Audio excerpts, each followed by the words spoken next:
McDonald's getting some coffee for hubby and I. We are headed to Portland. I am having a 6-week follow-up from my spinal surgery, and I'm behind the wheel. And it's been less than 6 weeks. Well, actually, it's about 6 weeks. I had it in the middle of June. Can you look on your phone and see if I'm upright, if this is correct? Excuse me for a second.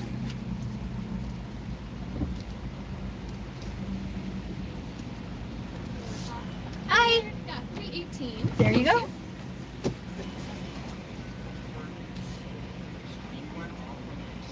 So we were just, yeah, just go to YouTube. Okay, here we are. All right, thank you. You're welcome.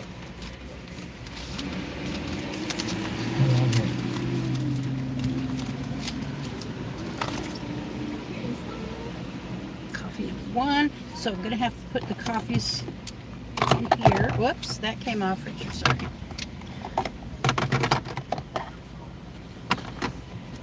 And the other. Thank you. Beautiful day. You too, thank you. All right, so a couple of basic coffees. Well, with creamer, you know. So I'm gonna pull over for just a second, just to make sure that things are correct here. It'll just take a second. I just gotta find your YouTube, hon. I found it. Oh, you found it. But I Okay. don't know how to use it. Shorts? No. Where's the card? Oh, right there, honey. All right, so we have to disconnect from Wi-Fi in order for your data. I don't know. Travel Dreamer. Okay, can you see me correctly? Am I right? Because I'm not. Your words are sideways. Okay, I opened yours so it'll cool off some. Okay, thank you. All right, so you're gonna probably have to restart your phone like I did. I'm gonna lay your phone right there.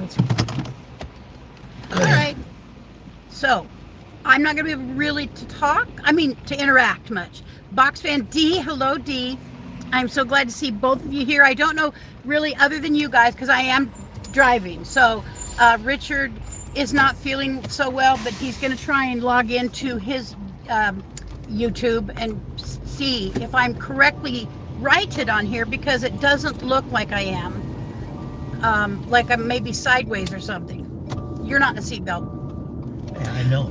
So what I'm doing is I'm going to Portland, which is about 2 hours north of Eugene, which is where I had my surgery. I am going to have my 6-week checkup. And the fact that I am driving, I have on clean clothes, I have on my hair done, although that doesn't really take much work. Thank you for whoever said they like my hair. I do too. I love short hair on me. It's so much simpler. I've had long hair. It's not my lifestyle anymore. So, I thought I would try. I don't know why I chose to do a live stream. Oopsie. Right now, we stopped at a McDonald's to grab coffee, and we're headed onto I-5. We're north of Eugene, about 10 miles right now, 5 miles, something like that. You're live in landscape instead of portrait. Okay. All right. So that's okay. So I just wanted to say hello. I am, it's been really tough time, which y'all are familiar with yourselves. I know for a fact Dee's experienced some medical stuff too. And I spent almost 3 months, about 10 weeks in rehabilitation facility here in Eugene, because my condition had plummeted. That is, and it was more than I was willing to allow my husband and son to do. I couldn't put that on them. And so I made a decision on my own to go into rehab. And it was the best decision almost I've ever made. Because it was because of that I ended up in the I went to the hospital first and then to rehab, and then back to the hospital and then up to Portland for surgery. I mean, it was it was a dramatic situation. But that's the reason I got the surgery that I got. And I do not know if I would have got this surgery at this point in time had I not been in rehabilitation. I had them fighting for me. They were great, a great experience where I was at, called River Park. And Richard's phone is not working, so he can't check in on the chat. So, and I really can't read it. I wish I could, but I will read it afterwards. So that was really a great decision. And it was tough, but it wasn't tough, because when the time came that I knew I had to go somewhere, I knew there was no way around it. And so I am grateful for the care I got. The nursing was super excellent. They were all great. I had only 2 issues, and I made formal complaints, and it was righted. You know, it was corrected. And that was with nursing. One nurse on the knock shift, the overnight shift, and then something during the day. Other than that, and the food was very good. I did a couple videos about their food. I was very surprised. Very good. There was only a few things I didn't like. And then I found out I could order from Walmart to my room from Walmart. So I could get extra things, or if I needed shampoo or whatever, you know. It's there, but I can't tell who it is. Right down there. You can't see it. Anyways, I'm so sorry I can't see you.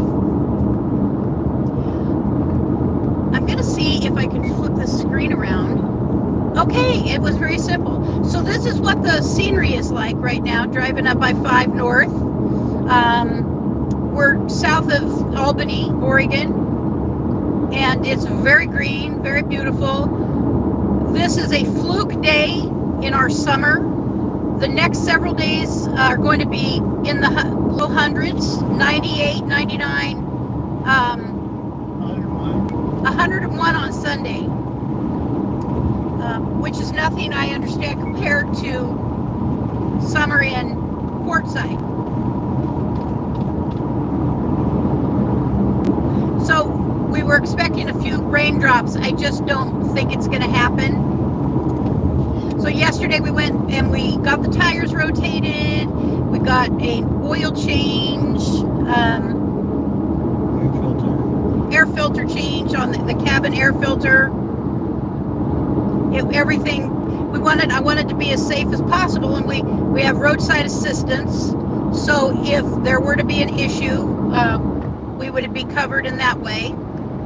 And I'm driving 65, which is the speed limit. And I'm still getting past, but that's okay.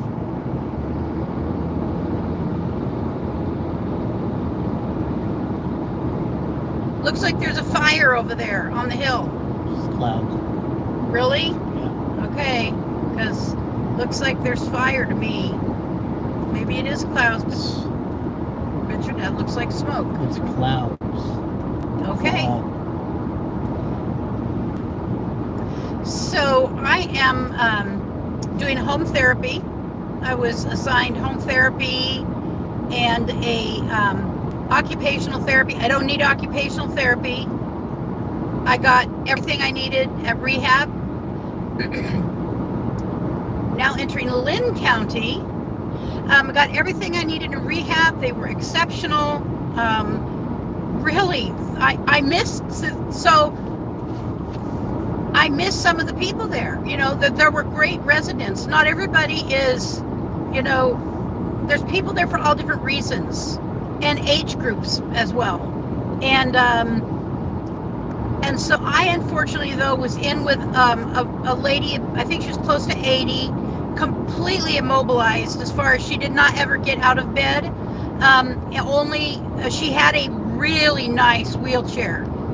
It was a fancy Dan wheelchair, electric wheelchair that was high end. And she was a larger lady, and we had to move my bed in order to get her wheelchair in and out of there when she had to go out of the facility, because she did not get out just to roam around River Park. A very nice woman, just whatever happened to her and put her there, she was there. And she had the area by the window, and I did not. And that affected me greatly, mentally. I really, if anything affected me in a really negative way, it was that. And so I was by the door, and I interacted with people all the time. But what I did to counteract that is I had all the lights in my area on, everything, over the sink, over my bed, the one over the head of my bed, the one on the ceiling. I mean, I needed light. And when I first went in, I was still non-walking. I had become non-walking. The pain was so bad, and the weakness was so severe, and so I had become non-walking. And I was really flat of my back in there for several weeks. I couldn't use my wheelchair. I had a manual wheelchair and a walker, but it was only to get to the bathroom with a nurse. And so I really craved light. I craved the light tremendously. And they tried taking me down for physical therapy to the therapy room, and this is prior to surgery. But the pain was so severe, most of the time I had to be brought back. I had a maximum 20 minutes. I could sit up and participate in anything. And so they would have to really quickly get me back and into bed. And so it was they started just working with me in my room. And that was a godsend. I was, because they didn't give up on me. They just worked with me where I was at. And so I was very lucky where I ended up. I'm 65 and it seems like I'm going like 50. And I know it's the safe speed, and it is the speed of Interstate 5 up here. So it was I'm just happy that, so then I had surgery, then I had an emergency. And I don't mind saying this because it's the story. I became incontinent, and I was rushed to the hospital here in Eugene. And they did an MRI. It was the wrong MRI. They did an MRI of my neck, not of my, they did a cervical of my neck, not of my lumbar spine. And so I did find out I have problems in my neck, but we're not even addressing that at this point. Even though it's moderate to severe stenosis in my central canal, I'm functional with my hands and my arms. So nobody's touching me with a knife to my neck at this point in life. So I had to wait several hours, have another MRI, and they discovered what was wrong and what had changed in just a short period of time.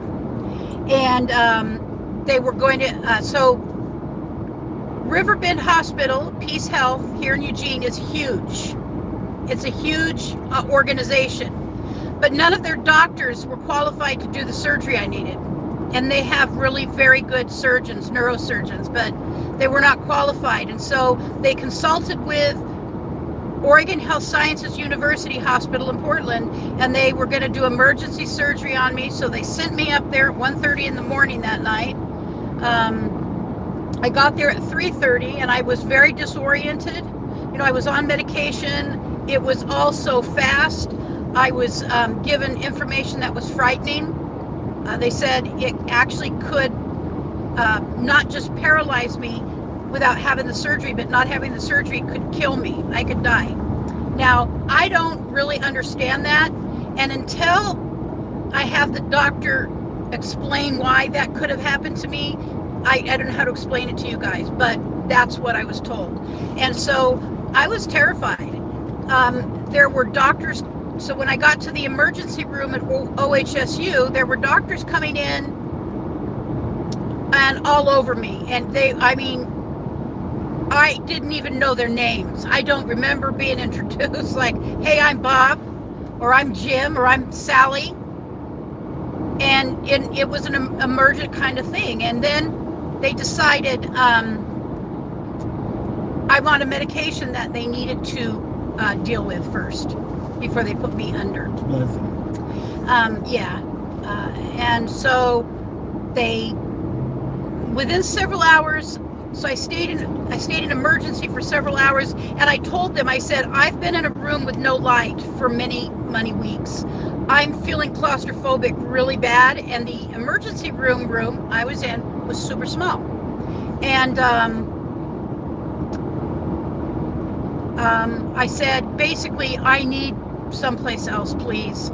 And the nurse was very understanding, and pretty soon here they come, and they moved me to a better room that had at least a window up high. It was by that time early morning, and then shortly before noon, I was admitted to OHSU, and I went to the what's called the Kohler Pavilion up there, and that's where apparently the I was on a floor for neuro people, and they moved me there, and it was a beautiful room. I mean, I had an excellent view. There's a tram, or what's it called, Richard? Yeah. Is it a tram? It's a tram that goes from OHSU is split into two campuses. One is up on a hill, and one is down in the middle of Portland, which is where I'm headed today. But there's a tram you can take that will take you from either the upper area over Interstate 5, by the way, it goes over I-5 and down to the city center campus. And I was literally parked right behind that, and I could see, I had a beautiful tree and a beautiful bush. And so I was there for about 5 days before they could do the surgery. And I wasn't allowed out of bed. They had me catheterized, couldn't walk. Well, I couldn't walk. And so, and they didn't want any falls, of course, to make the situation worse. So they took great care of me. And by the way, their menu at OHSU is 4-star. I took a picture of it. I haven't done a lot of videos about that. I was really this has been traumatizing for me. I went through a way amount of stuff, and it was traumatizing for me. It was dehumanizing at a certain level. Not that the people made it that way. It's because of who I am personally. And so I was it was traumatic. And so I was there. They did the surgery. She did a bigger surgery than intended. It was an 8-hour surgery.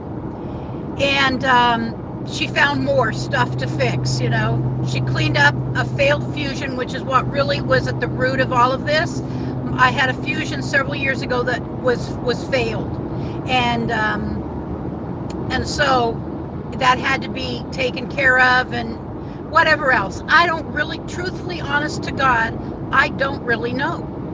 All I know is it was big, and it was all-inclusive, an all-inclusive surgery. That's what I'll call it. We're just passing Halsey, Brownsville, two very small towns in Oregon. I'll turn you around again for a few minutes so you can see the scenery I'm seeing. The surgeon is a miracle maker. That's what I call her. Her name is Christina Wright, Dr. Christina Wright at OHSU. And it was her and her husband. He was the assisting surgeon. And I'll tell you, Christine looks to be about 15. I'm serious, and it's not because I'm 63. She really looks like a child, like a teenager, a young teenager. I told her that. I said, you look so young, you know, but I guess that's who's in the field. I mean, that's what it took to fix me. And all I could say is the woman fixed me. I have no pain in that area at all, zero. What kept me in bed for the last year, flat on my back, most of it, is gone. Now there's recovery pain, there's some, but I haven't even taken pain medicine in days. I'm just not needing it. I don't need it. The pain is not like that. And so I'm still walking with a walker. I have a weakness in my medial glute, and that is likely because of all the time I had to spend in bed. And it's really, even in the house, I use my walker. It's been told to me that I will recover faster if I do what they say rather than try to do it my way, which was I was walking around forcing myself to walk without my walker, which I can do short distances, but you know, apparently that's not the ideal. I'm gonna take a sip of coffee here. Looks like hay season. I thought that happened in June, Richard. It's the second cutting. Oh, second cutting. Probably. So, a lot of agriculture on this neck of the woods. I love the beauty of Oregon. It's a gorgeous state. We have everything here. We have desert, mountains, beautiful mountains. The Cascade mountain range, not as big as the Rockies, of course, but a beautiful mountain range. Of course, we have the gorgeous coast. I do see 2 thumbs up. If there's anybody here who hasn't had an opportunity and you're liking anything you're hearing or seeing, if you gave me a thumbs up, I would appreciate it. You know, it helps the algorithm that I've screwed up by not being able to be consistent. But my goal, I've got some goals about that right now. And thank you for that thumbs up. I was able to glance over and see. Yeah, it was disappointing and it was a little scary that there wasn't a neurosurgeon in Eugene that would touch me. They wouldn't. They were very afraid of what I had going on. And I'm glad they didn't attempt it and cripple me or kill me. So what I could say is I'm healing greatly. I'm astounded to a large degree. Yesterday when we went to have our oil change we went to the Subaru dealership. This is a Subaru Outback, not a 2020 Outback with Forester. Subaru Forester? Yeah. I always get that wrong.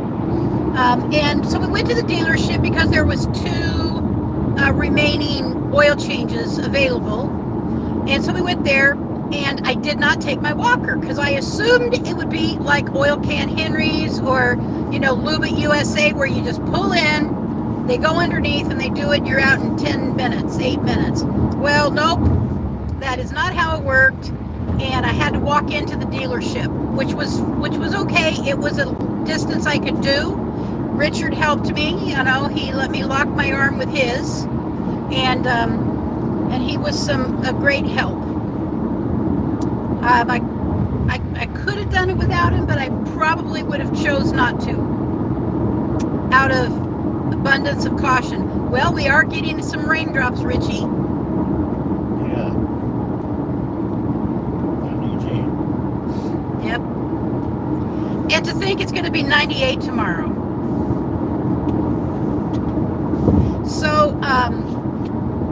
So yes, physical therapy out or in home therapy happening. I have that through September. At that point, I will likely go to outpatient, and I may go to outpatient sooner if this isn't challenging enough. We will just wait and see.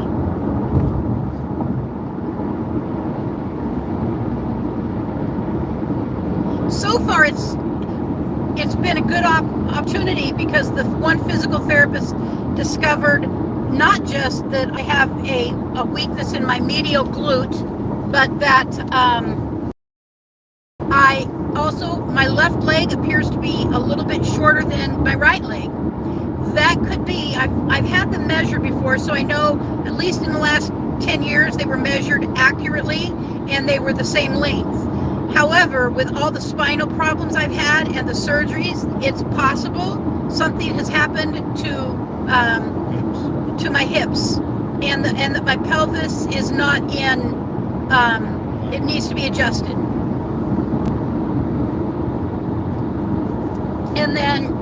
And so that was good. They did not discover that in rehab, and I had great rehab. My therapists were on me like, you know what? Traffic is driving smooth. I'm just under 70 miles an hour, right behind this truck, not pushing it. I feel very comfortable. I'm having no pain in my back, no pain in my butt. I mean, if anybody's ever had sciatica, I thought I was going to die from it. I mean, really. And so that's gone too. It's all gone. All the bad is gone. I just now have to learn to re-walk. I have to learn to walk. You know what we did not do? Get wiper fluid. Darn it. Well, if Is it out? yeah, wiper fluid is out. Pretty sure. Let me Check see. the fluids. Oh no, there's fluid. Oh, they put it in there yesterday. All right. So Subaru put wiper fluid in for us. Thank goodness, Subaru. There is a haze over to the right, and I see it on camera more than I see it in my naked eye.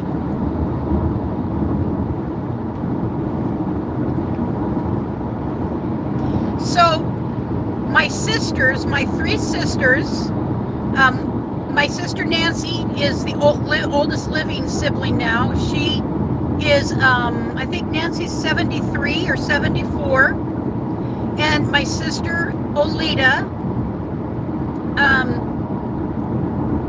and my little, who's about, she's 72, I think, or 72, I think.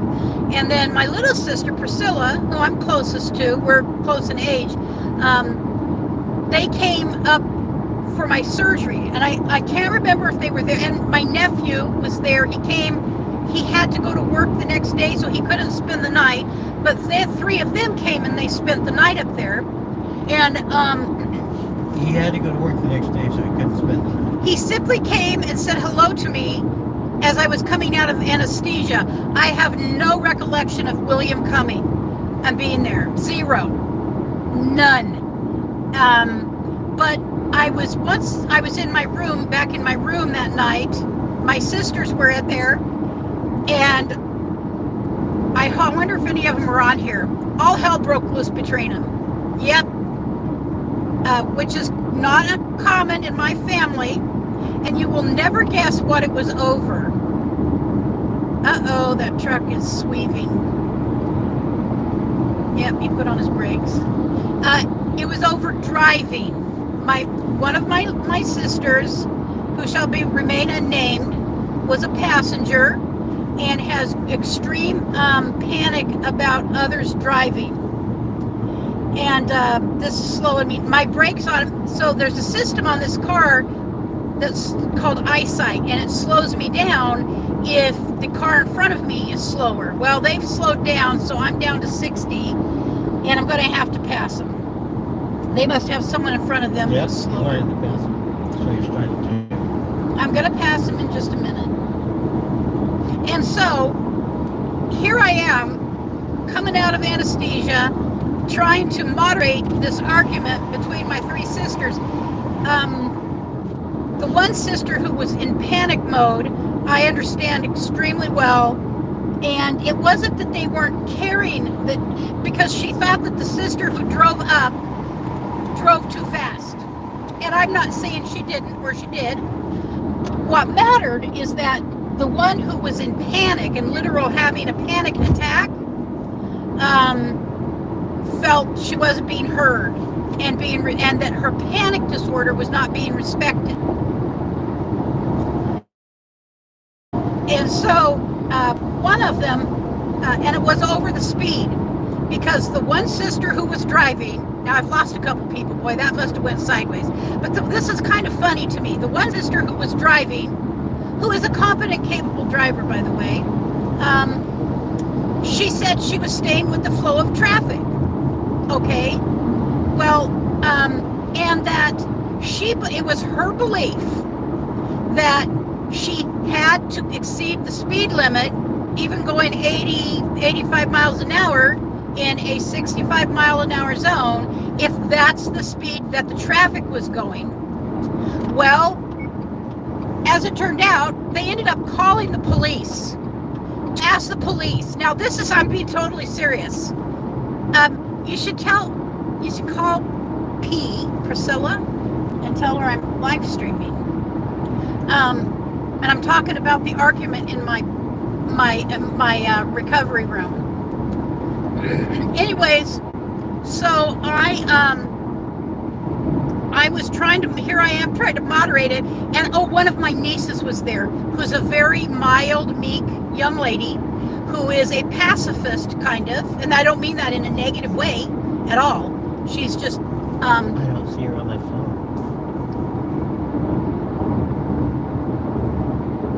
337-4102 with our normal area code. And she's very calm, a pacifist.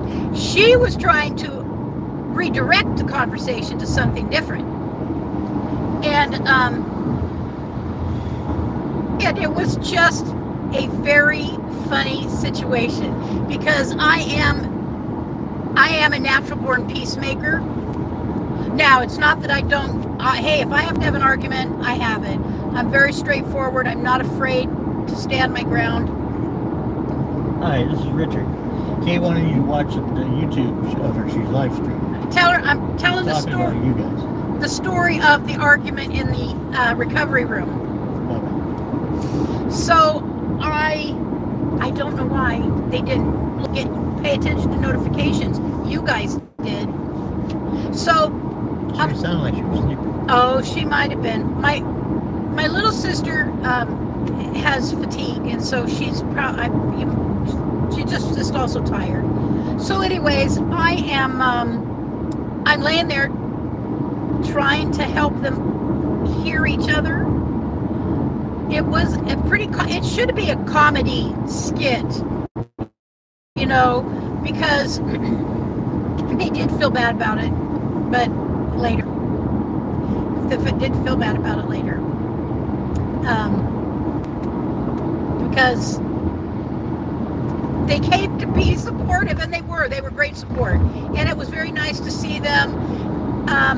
However, and I had told them nobody had to come. Richard could not come. Richard had to have an implant in his back, a electrical device, because of his own spinal problem, and he was in agony and not able to ride. Just the way it is. And I am someone who, I've gone for surgeries.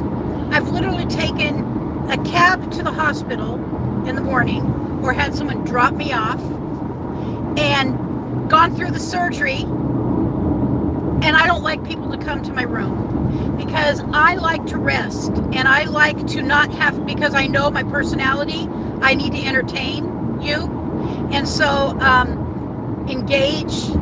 And so I was really, really serious. You don't need to come up there. But it was such a serious surgery and so many potential implications, they did not feel comfortable with me being up there alone. And I'm grateful for that. And so it was a room full. It was a room full. And so they went back to the hotel. They stayed at a hotel not too far away. And unfortunately, oh, by the way, the campus at OHSU is ginormous. There is like 5 or 6 or 7 hospitals up there of different natures. There's a children's hospital, a veterans hospital. There's OHSU. There is another one where the burn center is, where people who get serious burns have to go. So it's big, and two of my sisters, all three of them have a disability of mobility at one level or another, and one is almost as bad as me. She needs to see my surgeon up here, is all I can say, because surgeons in Eugene will no longer help her. This is called the Purple Heart Trail. There was just a sign on the road. This part of Interstate 5 apparently is dedicated to those who receive the Purple Heart. And we are entering Albany, Oregon, which is, Their exit.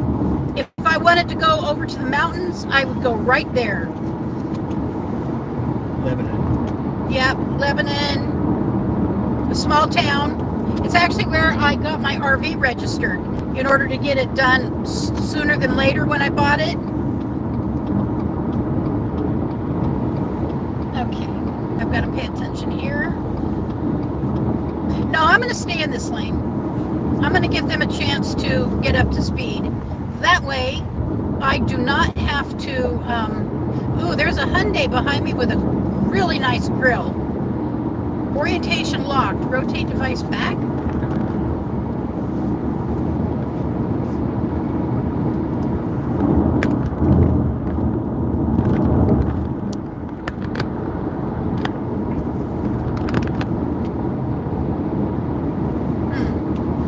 It says orientation locked. Rotate device back. Device back. I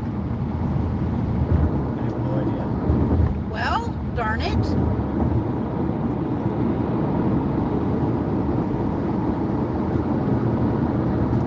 Reset my speed.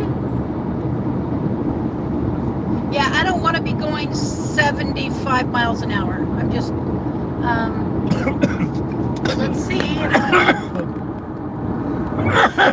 So it's making me go to portrait mode. Tell me if that screwed things up, people. Because it just made me go to portrait mode. Anyway, there's a Hyundai behind me with a gorgeous front end. A Hyundai. Really nice. I notice things like that. And there's the freeway. Wonderful view.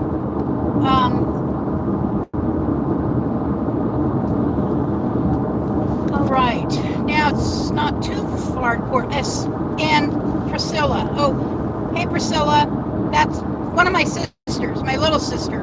I shared about the tay-to-tay in my recovery room and how funny it was. And trying to moderate you guys. Those of you who don't know, there were originally 6 female siblings, and 2 have passed, the oldest and number 3. Now, there could be, I believe, a state police going to pass me, and I have an expired tag, but the tag, I have a renewed tag. It's actually in the mailbox today, and there's an electronic one in my mailbox. And so he just put on his brakes, but I think that was just, he didn't catch my tag. But, I see, I don't even feel afraid. I feel a little anxious, but I have, thank God for electronic stuff.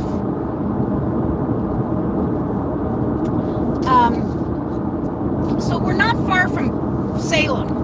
Gosh, I'm going 65 and I feel like I'm going 25, Priscilla.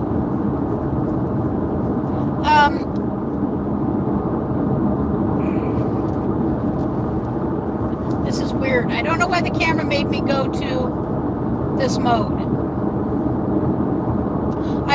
It wasn't funny to me. No, I was explaining. I didn't even mention by name who had the panic issue. And that the panic issue wasn't being, that the person didn't feel they were being recognized. You know, that it was being respected and honored. Because panic, and one of the reasons I love to drive is because I feel more comfortable with myself behind the wheel.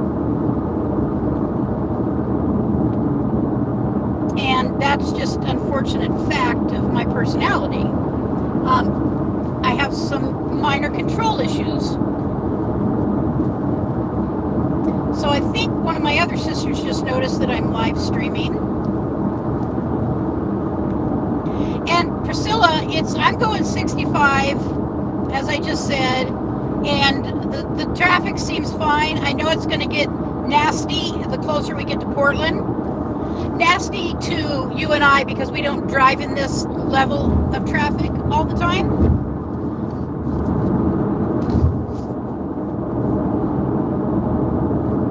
I believe I'll be at OHSU by 12:30. I'll be there within an hour. Okay, I can't stand this. This is just too slow. I don't know why this seems too slow.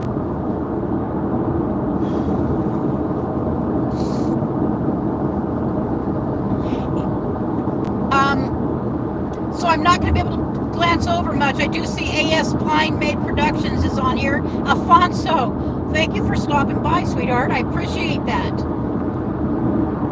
I'm very grateful. Very grateful. And if you shared out my live stream, I wouldn't hate that. You know, I wouldn't hate that. Yeah, we're going to get into some major traffic here shortly.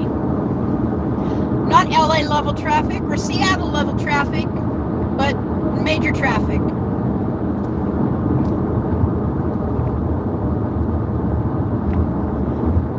You're long. I can't read this. Oh, okay. See, now my brakes are automatically slowing me down behind this V because everything is slowing down in front of me. And part of me doesn't care for that, so I can take over the brakes myself anytime I want. Which I want, by the way. But now we're down to 50. Shoot. I didn't get over in that fast lane quick enough. All right. I got 2 vehicles, 3 to go by me, and then I'm getting over. Maybe. Yeah. 3 vehicles and I'm getting over. Because I'm not going to go 50 miles an hour. Apologies for the line in the window. Here's an interesting. There was an extended warranty we found out yesterday on the windshield. Only problem is if it broke because a rock hit it, it's not covered.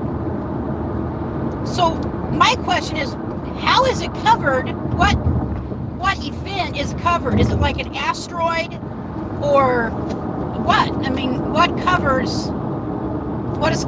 is considered covered? I mean, it's just bizarre.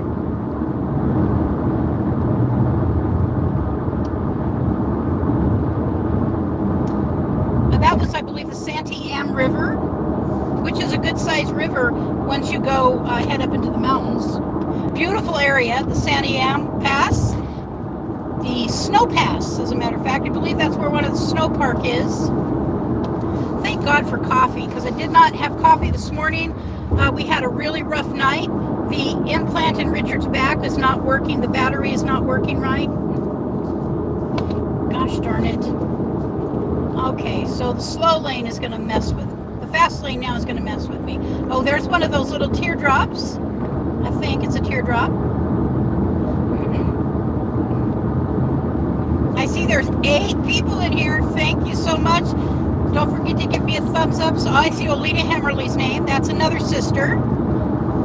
See, you could have been on this drive today, Olita. I call her Patty. It's like she calls me Kay. My family calls me my middle name, which is Kay. I started using my first name, Lucretia, when I turned 18. I thought it was a more grown-up name than Kay. Go figure. It was just more difficult to spell. Okay, back into the slow lane. I hope it's going to work out. I do not like weaving back and forth. And I'm going just under 70. And I'm taking it off of cruise control because this is not a good cruise control traffic. A sip of coffee while I have a moment.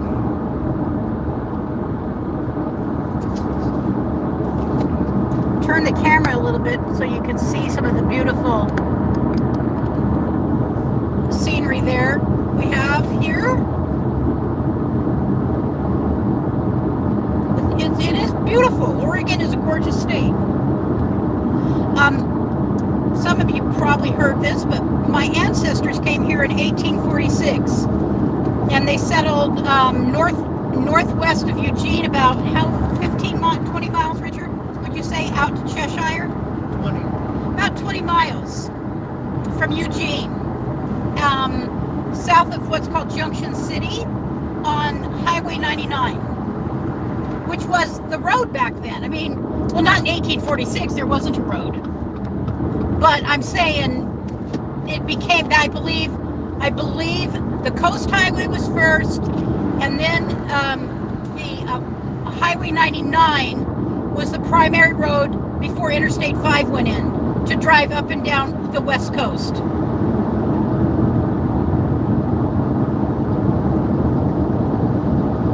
Well, we're going to turn this around.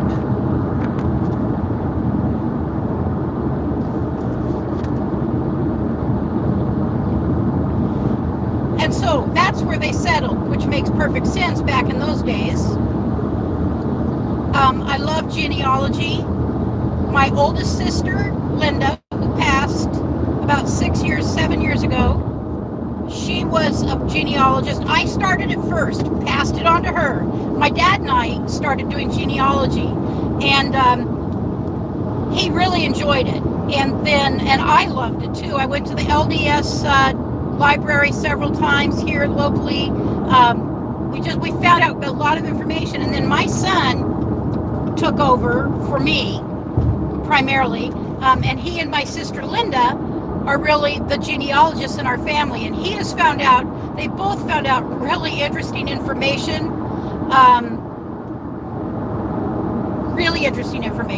about the area, about the ancestors. Our ancestors primarily came from Ireland and Scotland, and were early settlers of the Willamette Valley.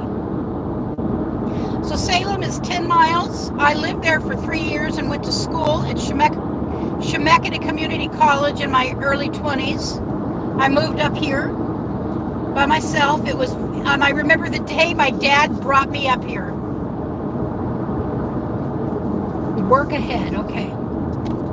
I remember the day my dad brought me and we had a flatbed trailer. I was going to work. I was doing some work for somebody as well.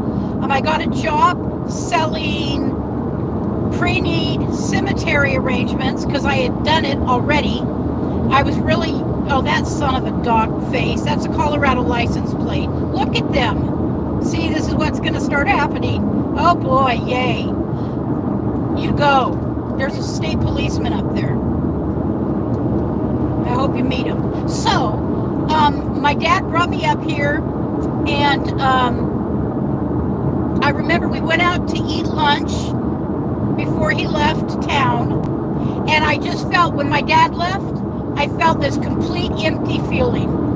Just like I felt empty, like totally alone in the world. And so it was a weird, I'd never felt that way before. It was definitely a weird feeling, but my dad assured me I would be fine. I lived in a safe apartment, although I was 3 blocks. I got a really cheap apartment. It was a nice little apartment, but 3 blocks from Oregon State Prison, right off State Street. Oh, there's the Enchanted Forest coming up on our right, but I'm not gonna mess with my camera at this point. And I am going over 70. I just can't, I don't know why. So, gonna slow down right under 70. So when he left, I just remember feeling this weird feeling, and yeah, it was the first time I had felt anything like that, because we have a very large family. We'd always been together. Okay, I'm going by. I'd always been with sisters, or my mom and my dad, and then in our home lived my dad's mom and one of my dad's sisters my entire life. until I was an adult, and so until I moved out. And so I definitely was in a foreign land at that moment in time. And I made it through. You know, I made friends with people who lived there. It was a small complex. I'd walk up these stairs. It was an outside entry to all the apartments. And I was in 12-step program. And so I quickly connected with groups connected to that. And a friend of Bill W. I'm not going off here to State Street. I'm going straight to Portland. And so I made big connections there and went to 3 meetings a day when I could. I went to school, visited with friends, and I made a really good friend at Shemekta. She was a nursing student. I was in the alcohol and drug counselor training program. My God, look at all of those. Solar panels. There's like an entire acre of solar panels that we just passed. It's a couple acres. A couple acres, Richard said. Oh my God, look at that oversized load up there. Oh, see, this is, yay, traffic. All right, Salem Downtown Historic District. So I'm going to have to pay a little more attention. I mean, I'm paying great attention. So this is considered Highway 99 East. I didn't know that.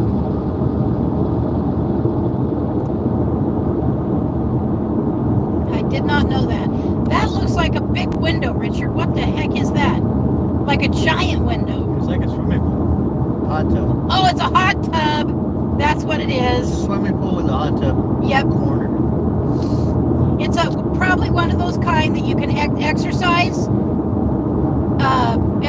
swimming pool hot tub with a little jacuzzi. Oh wow. Okay. Well, we're going by them. I really give props to truck drivers who can handle that kind of stuff. Terrifies me. I do not like being beside a truck. Now, there was a time I thought it would be fun for us to become a truck driving team, Richard and I. It definitely would give me the opportunity to get out and see the country. Back into the center lane. But that, yeah, it's not good for your back. And when you already have really serious problems, it's not very good. So yeah, where I went to college is up in this end of Salem. Where I live was at the other end. Made great friends with a woman and her kids who lived in my apartments. That we had a just very tight knit little community.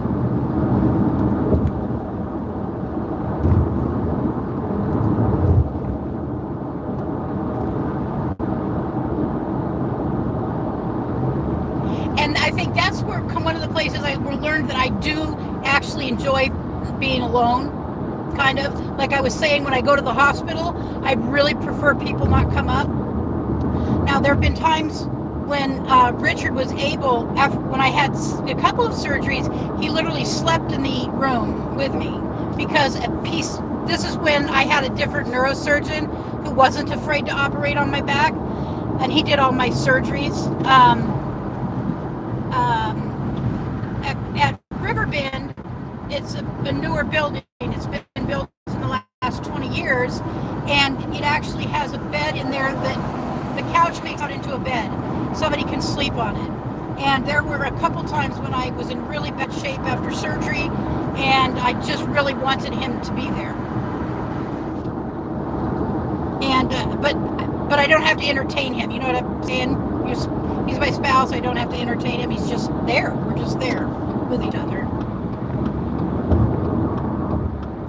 Yeah, I didn't anticipate it being just a cloudy day all the way up. I had hoped we would get a drop in the going north. It wouldn't be as cloudy, but I'm really grateful that there is no rain. We had the few drops back there. That's it.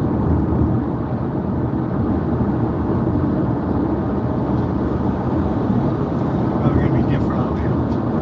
Yeah, it might clear off, hopefully. I don't think so. You don't think so? I'm hoping, here's something I'm hoping. Too dark, too many. You know where I've never been in Portland? To the waterfront in downtown Portland. And I'm hoping that we're up to going to the waterfront in downtown Portland. I don't know. We have to wait and see how Richard feels, how I feel, because he's really not in good shape, and I feel bad that he even came with me. But his thing seems to be working. Last night we didn't get a lot of sleep because the battery that operates his implant kept stopping, which means there's no pain control.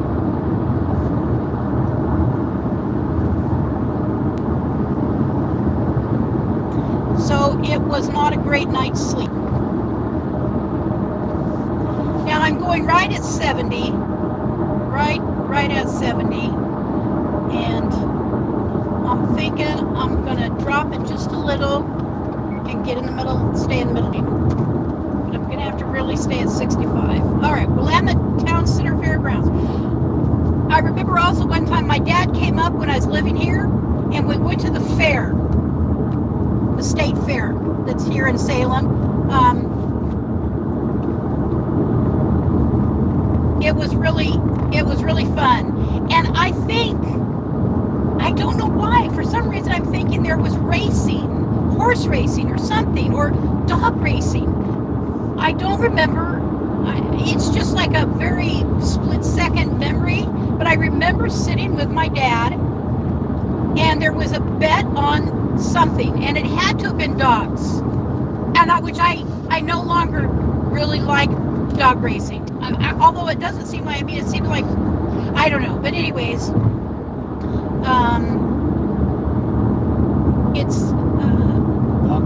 it was good. It was fun, having my dad come up and go to the state fair with me. And since I knew my way around, I found a street, a dead-end street where I was able to park right near a gate. I mean, that's kind of the plus of living where something happens, is you know the area.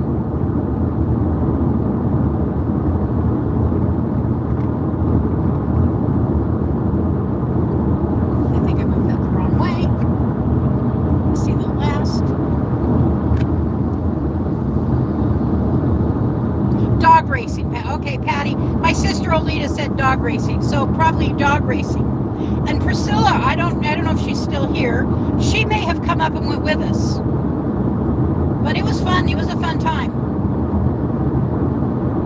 I haven't been to the state fair since then.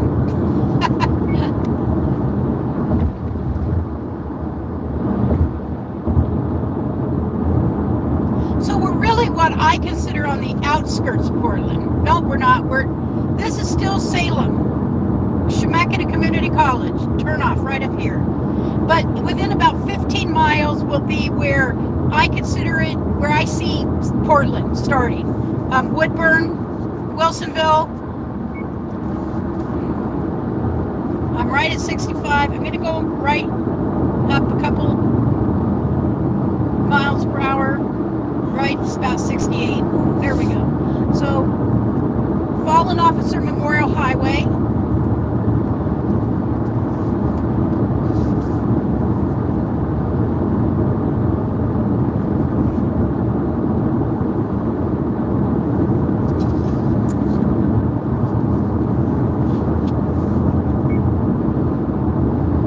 And I do appreciate those, the few that have come to say hello. Really, I very much appreciate it. I've got 7 thumbs up. 4 people still in the chat. Those dark clouds, that's rain. I know it's rain. Not yet. Yeah. Went up against the mountain right there. For my birthday. So my birthday is October 2nd. I'll be 64. And for my birthday, a couple of years ago, when I was still at least walking with a walker, my son got me he and I went to wildlife safari down by Roseburg, and it was a wonderful experience. I loved it. And this year, I'm hoping to be able to go up to Portland, come up here to the Oregon Zoo. And even if I'm not, I doubt I'll be fully recovered walking by then. And if I'm not able, because it's a big zoo, they have electric wheelchair rentals, very cheap, like $35. So I would rent one of those in order to be able to come up here and go to the zoo. Okay, here we go. We're dropping down low again. Darn it. Because I'm talking, I'm now down to 60. There we go.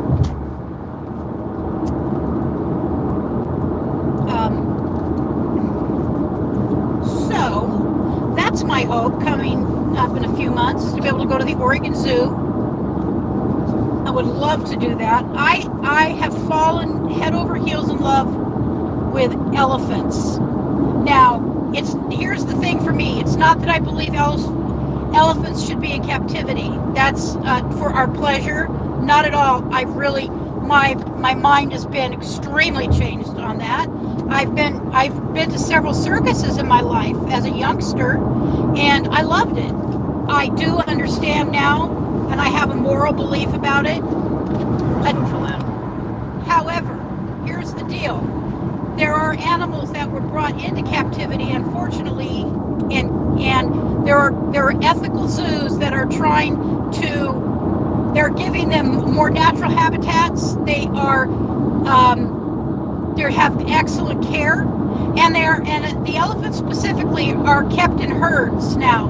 They are a completely family social animal, and to have them separated, Richard and I have watched so many.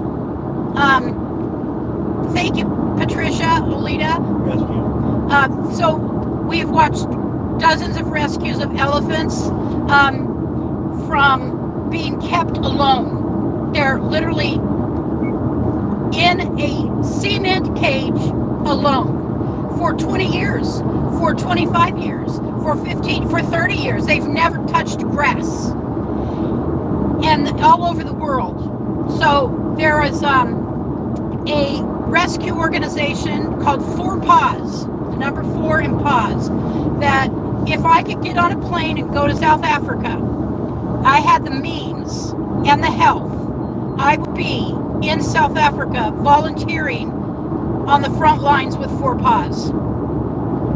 I'm being deadly serious. The situation is critical.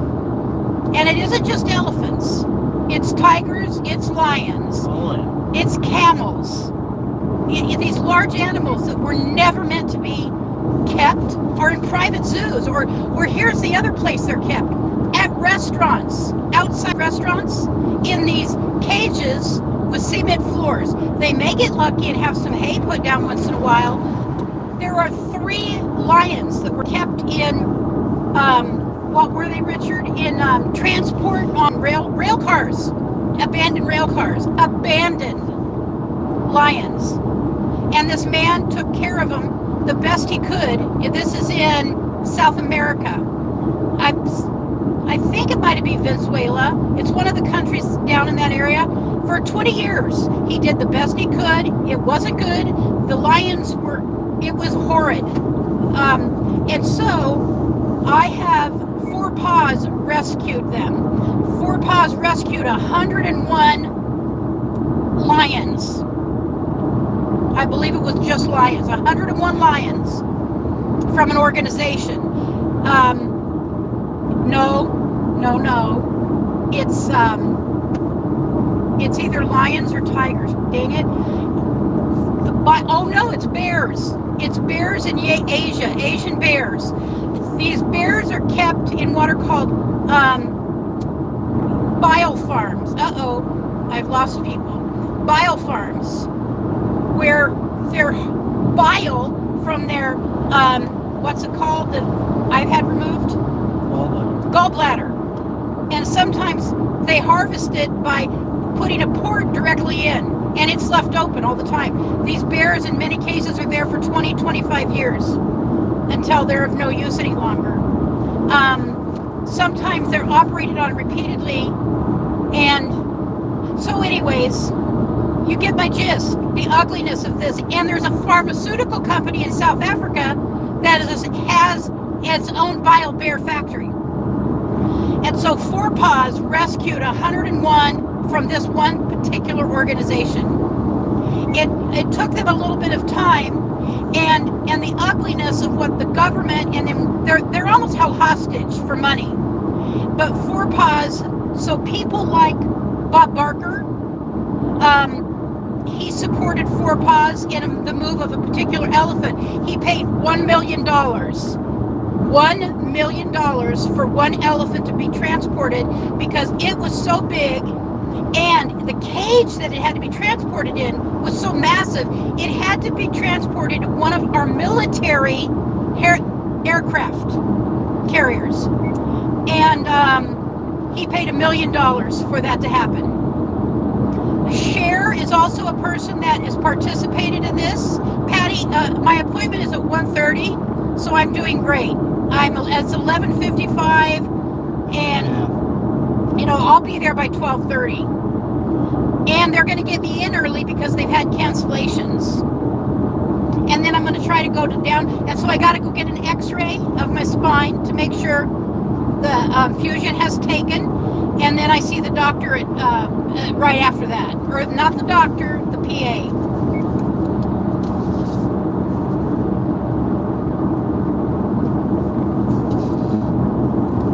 Just drinking some coffee here. I'm going to try and turn this for a minute.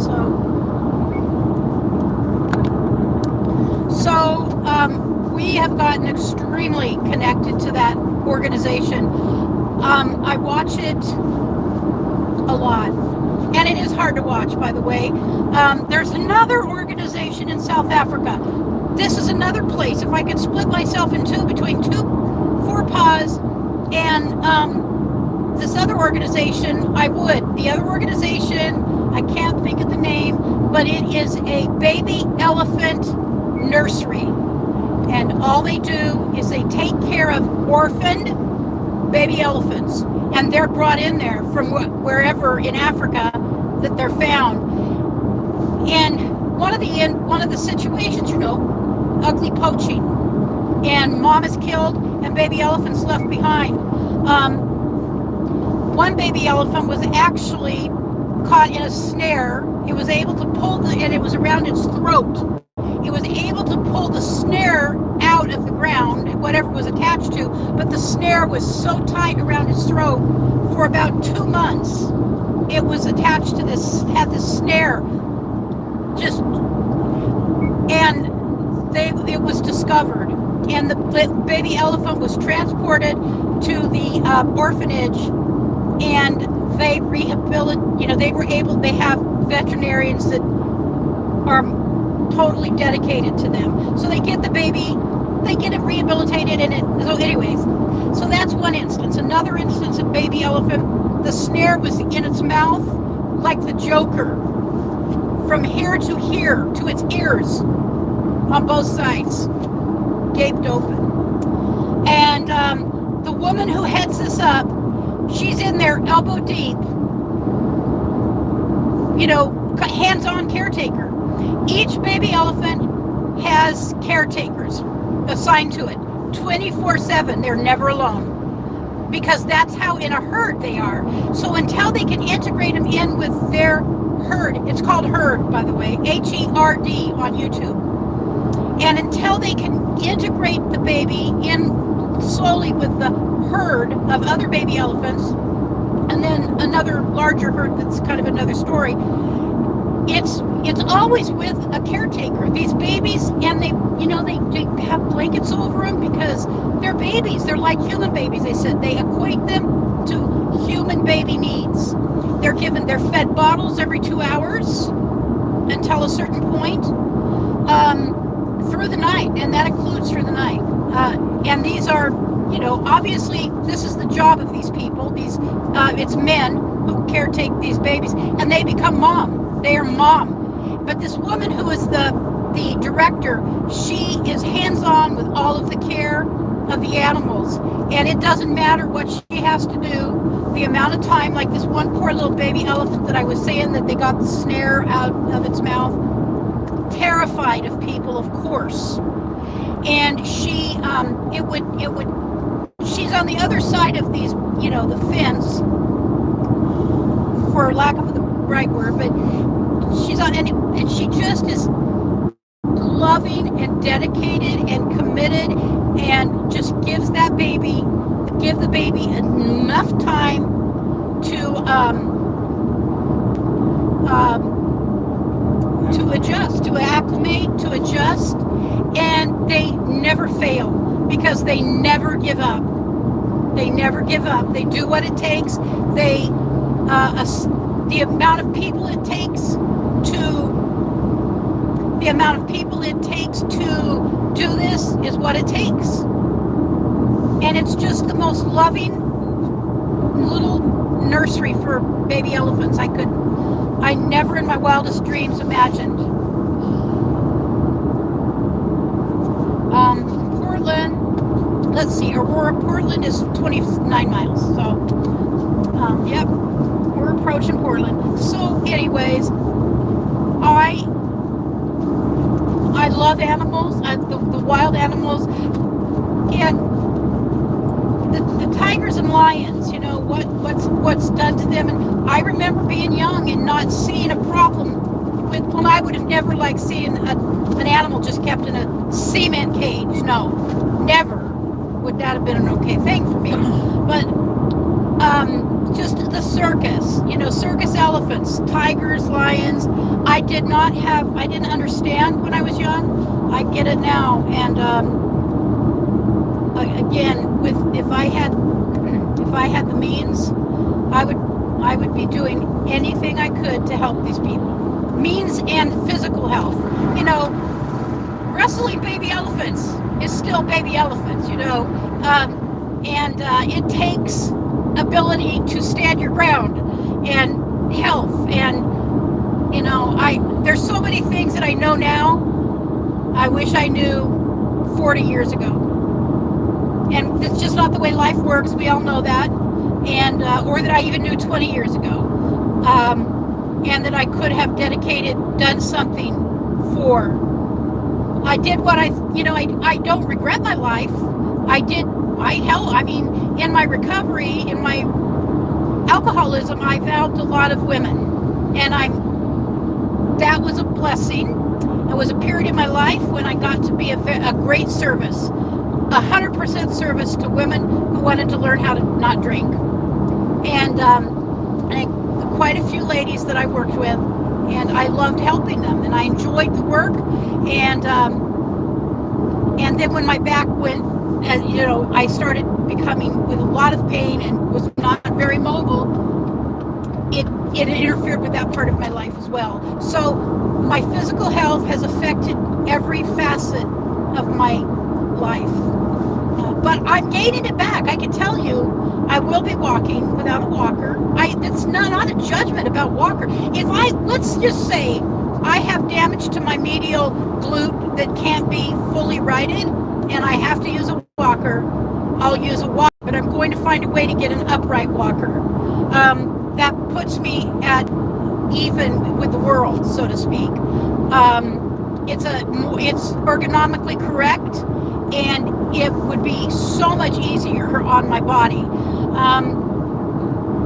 But I have to see if we can fix this. But so I'm saying, if I couldn't fix it and I had to use a walker, I would be fine. I still would have my same energy. I would have my same interest in life. I would have my same interest in being as whole as I can as a human being, physically, mentally, and spiritually. And that's what matters. Not that I would have to have a walker, or even if I were paralyzed, because I believed I was out of this paralyzed from my waist down. that was kind of my anticipation, and I was getting ready for it. And I even told the surgeon, I said, if I am paralyzed, I'm good with that. If you can fix the pain and I'm paralyzed, I'll live with it. And I'm 80 miles an hour now. I need to slow down. That's what happens when you're exuberant. So, anyway, darn it. It just seems like I'm going slow. Darn it.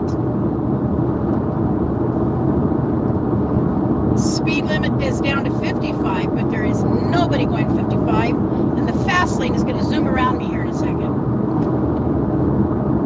So I told her, if I come out of this paralyzed, but I have no pain, I'll live with being paralyzed. And my sister Olita knows about that because she has a similar situation that's been going on almost as long as my first fusion. You know, she had a situation that she had problems with her spine. I can't tell which. Oh, Priscilla, how fast are you driving, sissy? Priscilla, I'm going 72. And I'm going to turn this around so you can see the traffic. And I'm slowing down. I'm going to go under 70. All right, well, there's the traffic.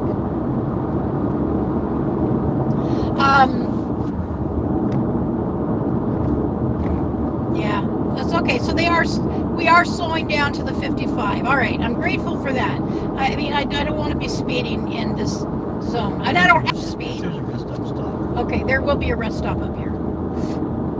So we'll stop there. I see a blue sign coming up, and I'm going to get in the slow lane. So 2 miles, I think, to the rest stop. 5 miles. Okay. 2 miles. All right, let me get over. Make a rest stop. This is the last rest area before Portland. End of road work. Okay, I can go back to 70. 65. We'll just pretend I'm going 65 for so long. So anyway, I told her that, and she was, you know, what does a surgeon say to you? I'm gonna paralyze you? I just didn't want her to feel bad if I was paralyzed because it was that bad. I just wanted the pain gone. She took the pain away 100%. I've not been able to see her. I've only seen her once, and that was the day after surgery. And her husband, who was the assistant surgeon, came in and saw me, and some other people. There were other people with them. So I did ask, why couldn't Peace Health have done this surgery? And so it was explained to me by one of the PAs, because I said to him, you know, I know this was big. It was an 8-hour surgery. There was a lot of stuff that she fixed and put in my back and took out of my back and all of that good stuff. And I asked her PA, so why was she able to fix me and nobody in Eugene could fix me?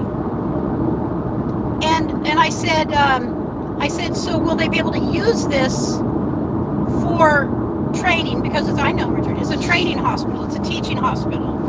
And she said, well, you know, there might be some use of some of the stuff, whatever it turns out to be, for teaching. But she said, for Christina, this was just another Tuesday or Wednesday, whatever it was. It was just another day. These surgeons at OHSU do this. She said she does your surgery type every day. And other regional or local hospitals, even though Peace Health is huge, and we have a really big hospital, it's not for what do you call it? Complicated situations.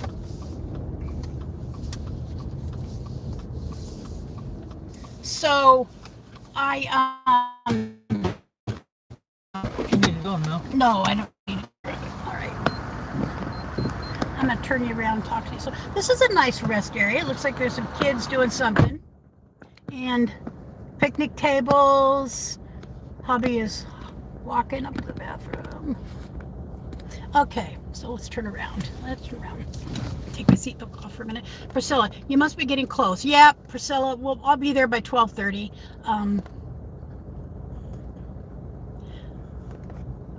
I keep going to the top of the chat. I don't know why. That's how fast okay, I know the feeling. Alita, travel dreamer. Yeah, you were just slowing down. You were 80 plus. Oh, oops.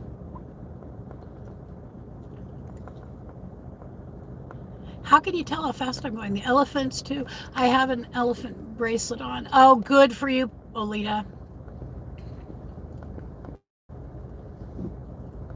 Yeah, Olita, have you gotten an appointment with my surgeon yet? Have you had a referral? Have you told them you want a referral? I need to put on lipstick. I can't, my lipstick dry, and I like this particular brand of lipstick. It is a, it's Maybelline lifter glaze, whatever the heck that means, but it's light and it works on my lips to keep them moist.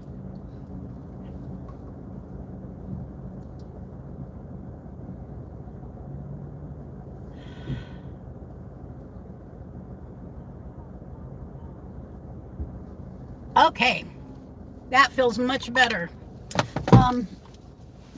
So I know it's downtown. It's 3303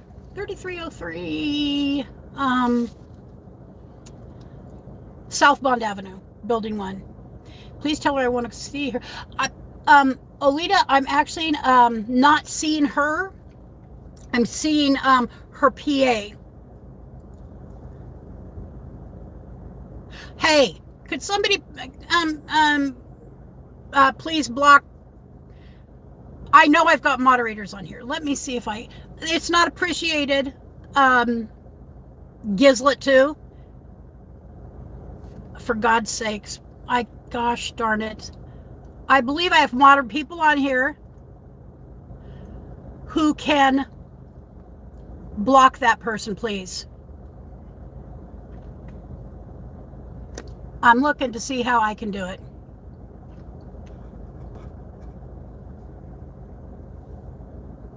Darn it. You know, Gizlet, you are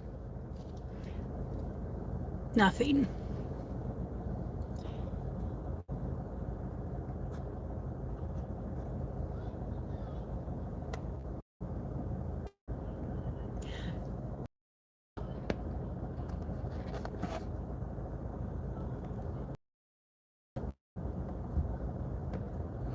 Okay, I have hid Gizlet too. I apologize for that.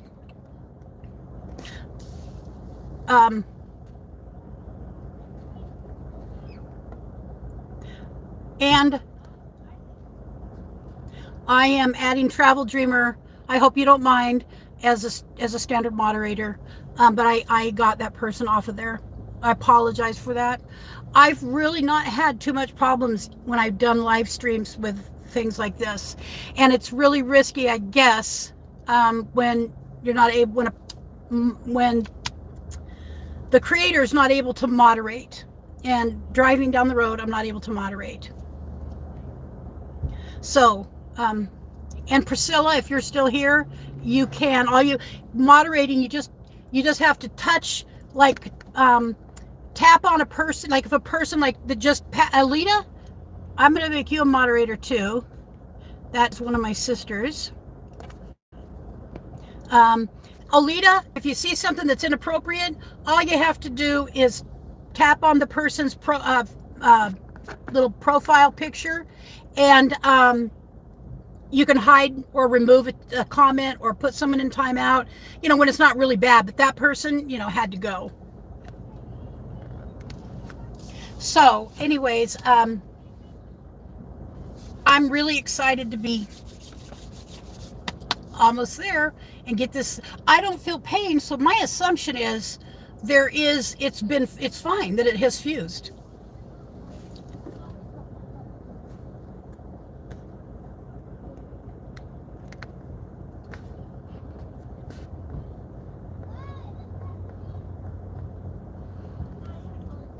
Is anybody else still seeing that? I know whoever this is thinks they're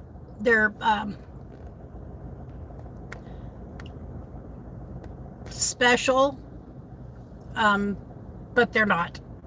They're not, and I think people like that are pigs. So, anyways, back to positive things. I'm glad I was stopped and I saw that comment.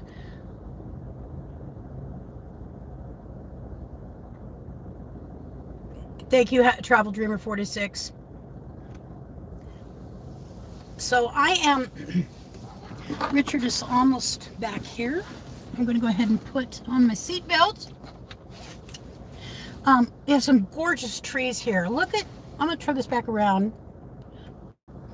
Oops.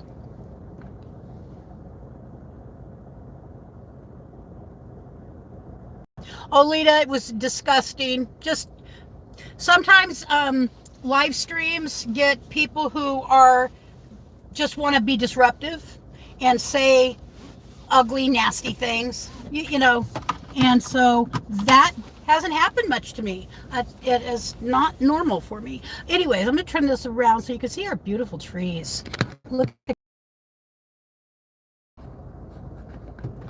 Richard, what kind of trees are these? Fir. Big firs. All right. So,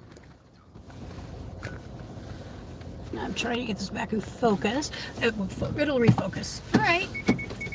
I see the truck behind me. I do like having a backup camera. That really is helpful.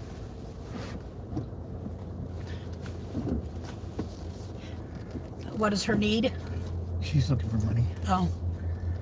Well, we don't have money. I told her that. I rarely carry cash any longer for so many reasons, but if I had a few dollars, I would give her a few dollars. I just don't have money on me. All right, back on the road. And it is 12:16. Okay, your phone will have I remember I started the directions on your phone so it wouldn't interrupt my live stream. Where do I go? To Maps in Google. It should be actually down at the bottom. You know, if you tap the bottom left-hand corner. It's right here. Okay.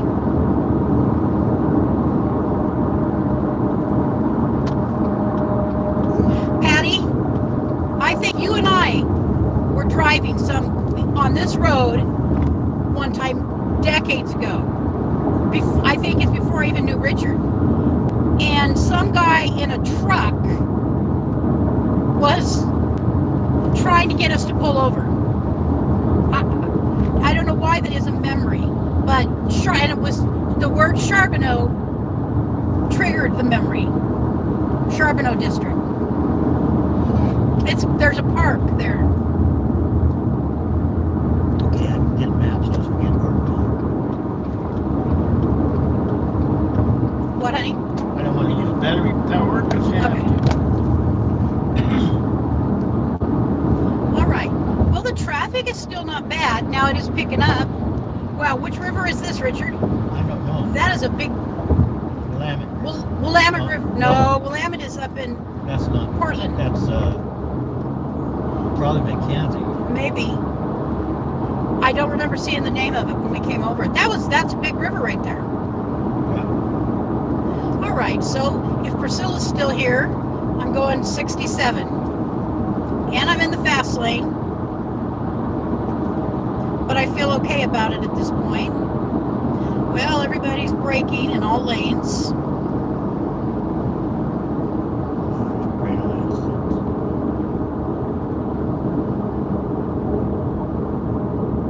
I'm always watching the people on my right when I'm in the fast lane for someone to quickly swerve over. And I do get little butterflies. I hate saying this, but I'm going to say it because you should never say never. People should never say never. It's very risky. If I ever rear end somebody, I will be very shocked. Here's the reason. Of all the things I remember from high school, seriously, is driving class. And I remember watching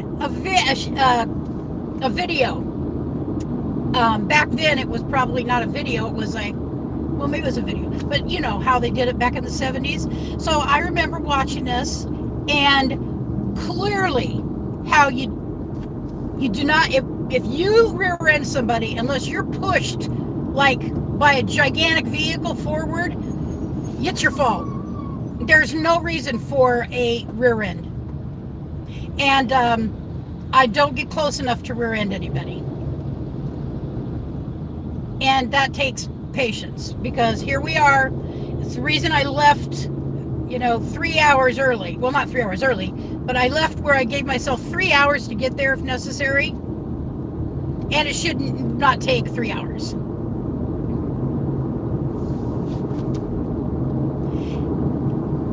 Two, Yeah. Maybe 2.5, 2.25, because this traffic is messed up right now. So Priscilla, I do see she is on here. See, Priscilla, I'm far, and we're only going 42, I believe. It looks like 40. 65. Yeah. See, BMW, right? But I get they had enough room. I'm no risk of it hitting them.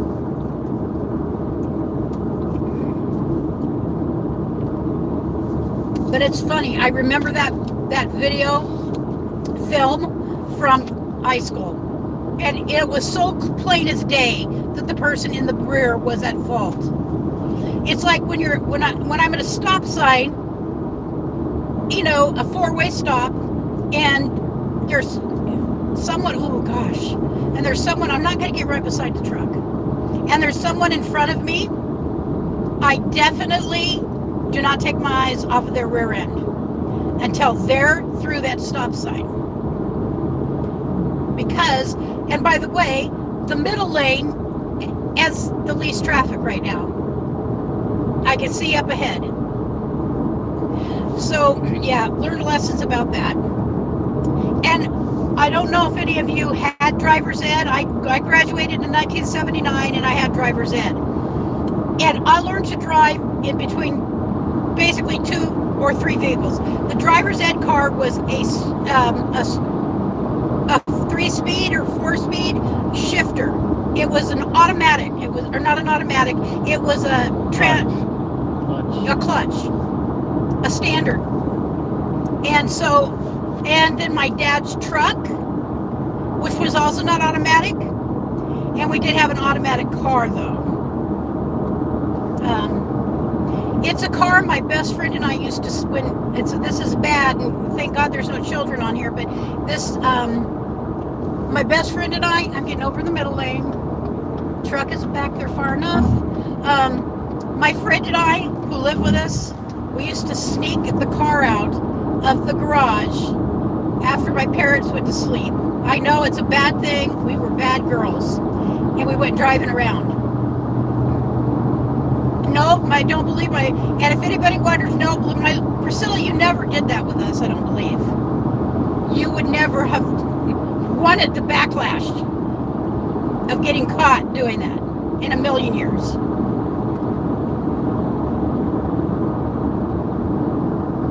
All right, we're slowing down again.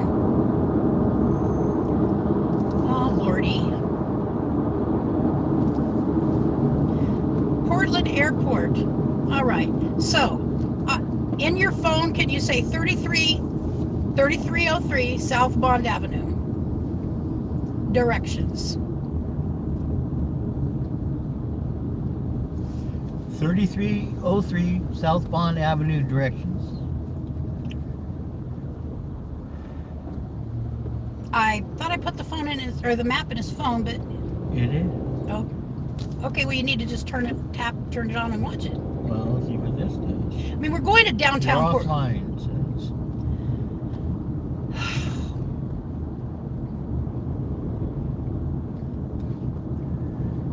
Okay, go.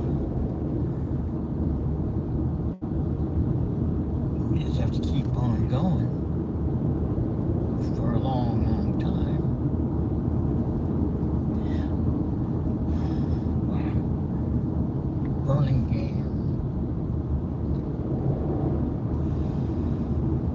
Well, pull down from the very top of your phone, honey, and up in the left-hand corner, tell me what you see.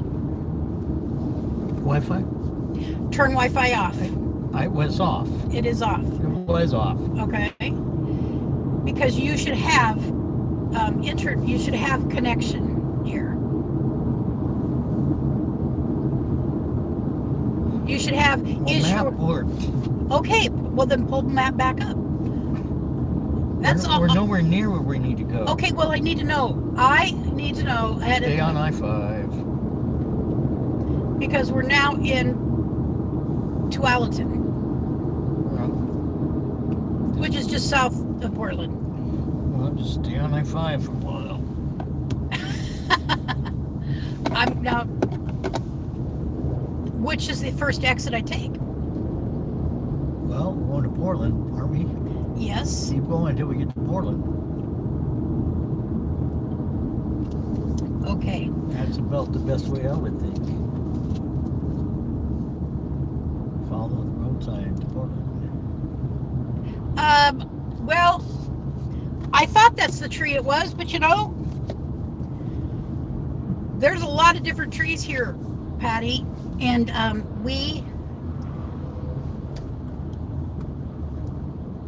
I don't have them all memorized, and yes, I'm an Oregonian through and through. Total Oregonian.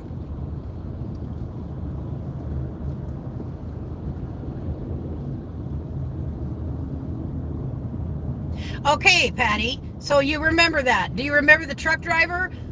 That was just weird. Weird, trying to get us to pull over.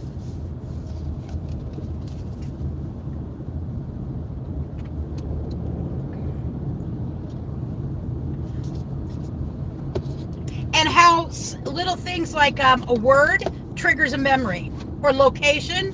I hadn't thought about that in a long time.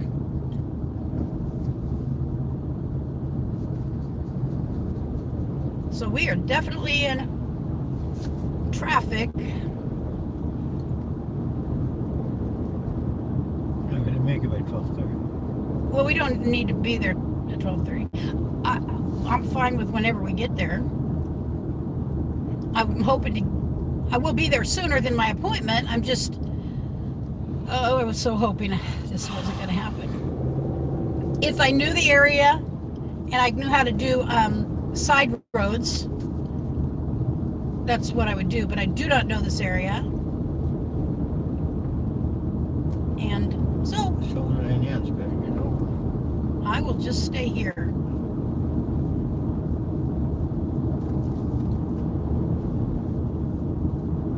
I was watching a video last night of it's That's called it.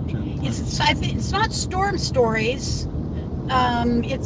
It's about storms. It's about when things like that happen, and it's a series. And this guy was videotaping from he was outside his house. This was in Florida, and there was about to be a hurricane, but it also brought some tornadoes. And just as the winds picked up, I saw this on camera, just as the winds picked up the tornado, he came right into his house immediately, just as there was wind, and almost immediately, within 5 seconds, a tornado came through his backyard, completely ripped up his awning, took it, blew it away somewhere, God only knows. I mean, it was 289 is Tualatin exit. You gotta go through Tualatin? Yeah. I just feel it's best to stay in the middle lane.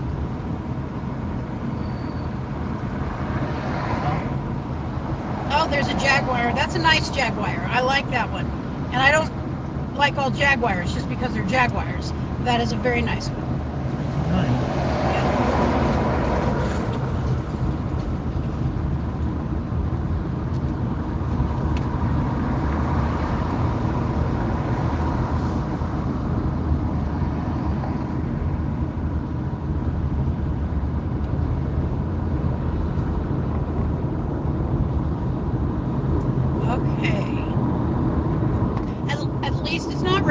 pouring down rain. And I'm not in a meltdown because I feel lost, like happened down by Sacramento. No, I'm not at all. I'm just saying, thank God. I mean, I know where I'm at completely. It's just, I don't know the specific area well at all. You know who I should have brought with me is Lori. She lived up here for 20 years. I thought she was in LA. Huh? I thought she was in California. No, she's still in Eugene. She has to have cataract surgery, and then she's going back to California.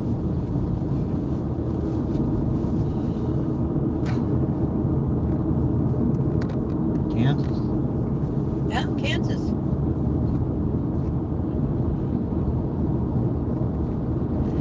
Okay. Boone's Ferry Road.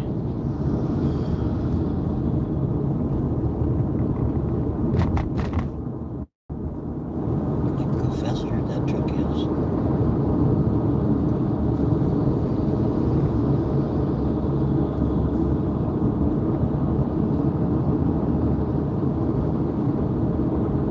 Bridgeport Village. Thank Godspeed.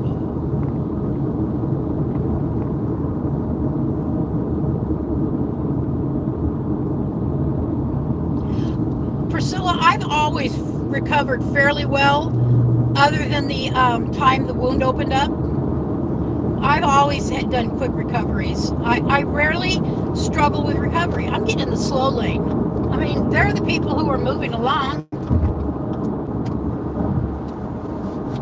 I rarely have too much trouble with recovery, and that's why Dr. Miller was so surprised that 11 miles to Portland. 11 miles to Portland. He was surprised that I had a failed fusion. My first surgeon, who did all my surgeries, up until 3 years ago when he started, he got a tremor in his hands. And Arthritis. okay, he could no longer be a surgeon, and so it put me in a situation to have to find somebody else. That's how I found this woman, which I'm glad. I mean, I'm glad. As a matter of fact, Patty, this will make you chuckle. So BFF Lisa saw Sean out at Riverbend yesterday, and it didn't turn out well as far as he did not refer her.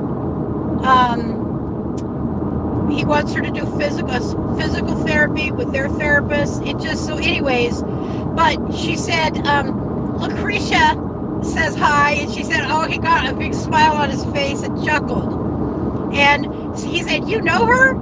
And she said, yep, she's my BFF. And anyways, she told him that this woman saved my life, that I felt like I was going to die. I was dying from this. It was going to take my life one way or another. And so he was very, very glad. And that's who she wanted to be referred to, but it didn't get to that point. So I felt really sad when I talked to her last night, because I want her to have the same outcome. It's like I want you to have the same outcome, Alita, Patricia, as me. And so you got to have your doctor send you to Christina Wright at OHSU. I think I sent you her information, but even if I didn't, if you just look her up, Christina Wright, OHSU. You would need current MRI though, okay? So that's where people struggle when they go, when you go see a neurosurgeon, they want current imaging. They don't want stuff from a year ago or 2 years ago. They want within 6 months. Although my stuff changed within weeks. So that's why, I was sent back to the emergency room from River Park. Is because symptoms changed, and as it turned out, the spine had changed.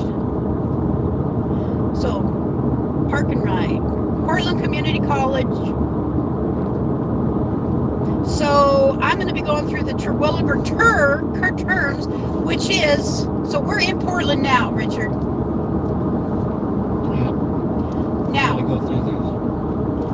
I do not have to go through Terwilliger curves, because I could see Terwilliger from the the hospital room I was in. I could look down on it from the north side. Barber Boulevard.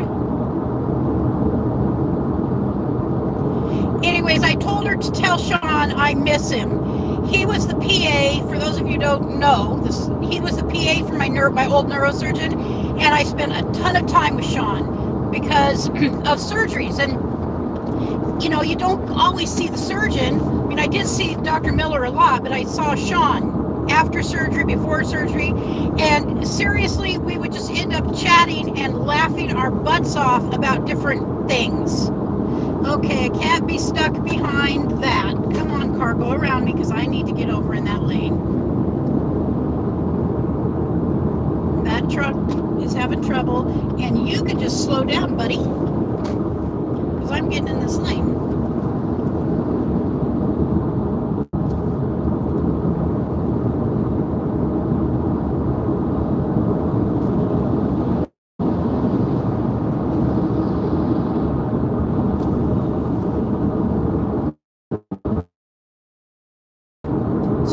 I need to know the exit I need. Seriously. Because we're in Portland. And I don't want to have to be backtracking, and I will pull off if I need to. I have no problem doing that. To look it up and be certain of it myself.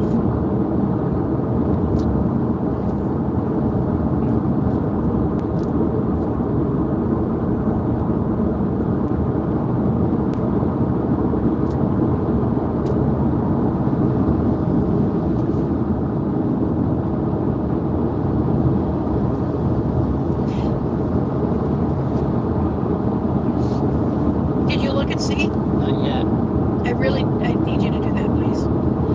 Little sister Priscilla rode up with me when my 3 rides up here before this were on a stretcher. And it was a need to have situation. I couldn't walk, so I needed the stretcher. Well, Priscilla volunteered to come with me on one of my rides up here, and it was a nightmare for her because the driver, first of all, I'm just going to be blunt, it was a shitty converted ambulance, I put in air quotes, and god dang it, and she was sitting in this little jump seat kind of thing, and she ended up sliding out of her own volition because of fear. The guy was going 80 miles an hour. Okay, it says Oregon Health Sciences University. I'm taking this exit. I don't know if it's right. I don't see it. Where that said that. I did. Okay. But I'm afraid this is going to take me to the top of the hill, and I don't want to go to the top of the hill. Well, That's why I said I needed to know.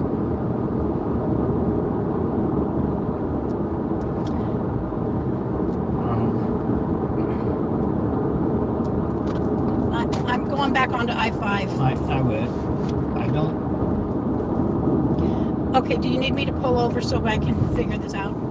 I don't know how to use it. Okay, it's fine. Where are we going to? We're going downtown Portland. We're going to 3303 South Bond Avenue. And the hospital is up here on the left, up on the hill. I believe it's on the left. I'm staying behind this. We're going 45. I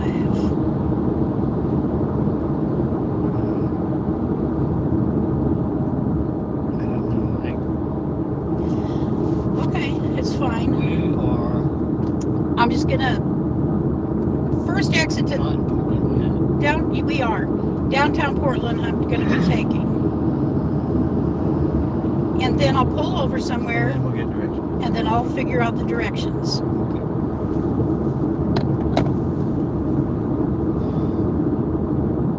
So see here, Pat. So Priscilla put something on there. Can you turn it and read it?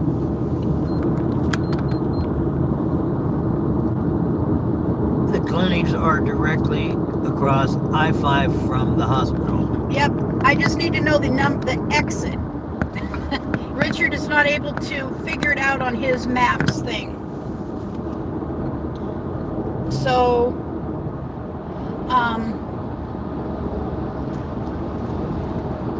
Just get in.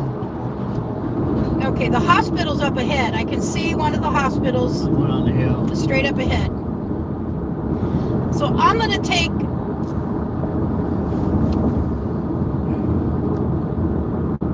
There's an exit. I'll tell you where it is. I've been there to the hospital. We're not going to the hospital. Well, it gets you downtown. It gets you down in Portland. No. Road narrows. Yes. That's why I hate Terwilliger curves. Yeah. They're narrow. And I'm only going, not even going 50, which is fine with me. I know how to be in the slow lane if I have to. City Center exit only. Oh, City Center exit only.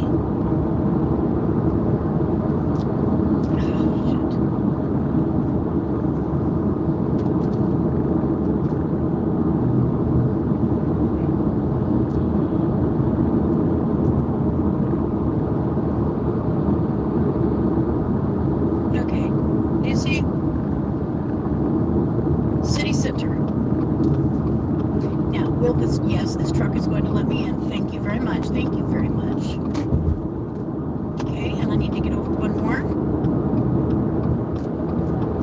All right. So we now are in Portland. There's the hospital. There's the tram, and I was in that building, straight ahead over there. I had a great view. I mean, it was a nice room. You know, I don't want to go back, but it was a nice view. Okay, all right, I'm just gonna get in the right lane. It's not actually as bad right here, Priscilla. Check this out. Only going 60. City Center waterfront only. Stay over here.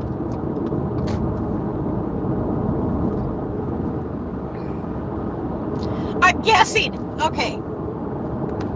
Exit 299B. OHSU. Okay. How far is the clinic from Yeah. It's over here. I mean, it? Exit. do I take this exit? Do it. This kind of seems familiar. See, I'm not going to the left up to the hospitals. I'm going to the right down here. So keep your eyes open for Bond Avenue.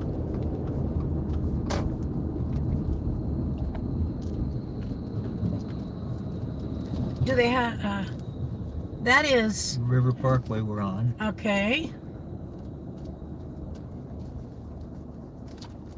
So tell me where Bond, so Priscilla, I'm at River Park Avenue, I guess. Southwest River and River Park. Southwest River and River Parkway.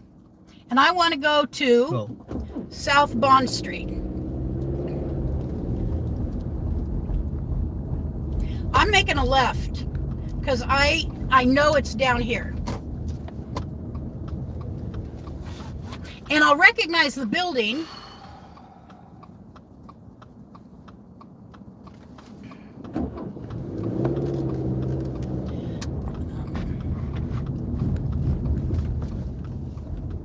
No? Nope. Okay. Nope.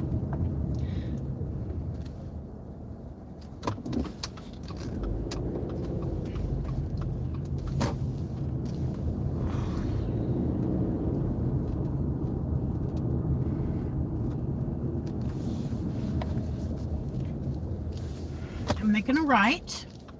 Nope.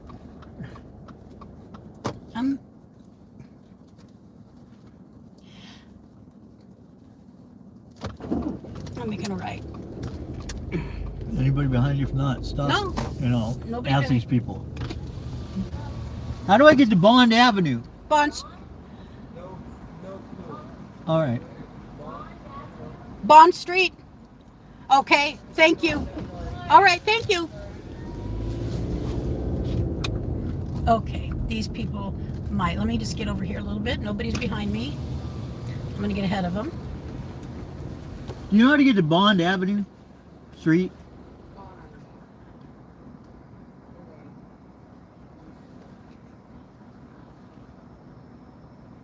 It's south of here.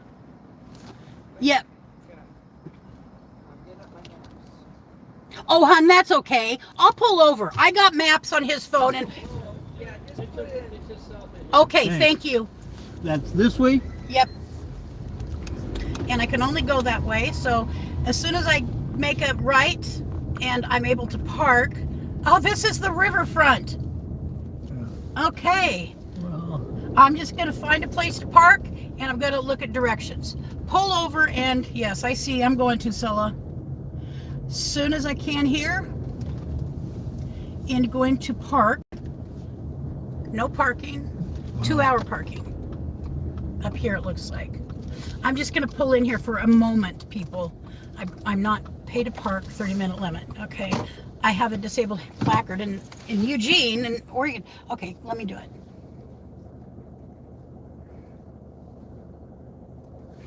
All right. 3303 South Bond Avenue, Building 1. Okay, I'm gonna have to 3303. Okay, I'm gonna have to type it in. Oh, there it is. Start directions. Finding best route.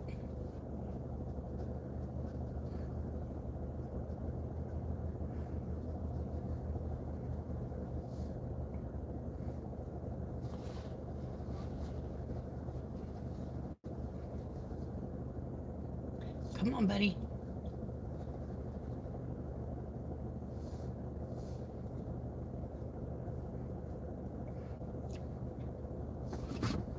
I'm going to see if trying to connect with a local Wi-Fi helps, if there is.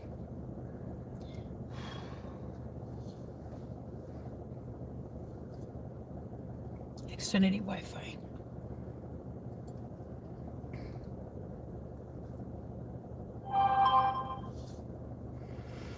Okay, one moment.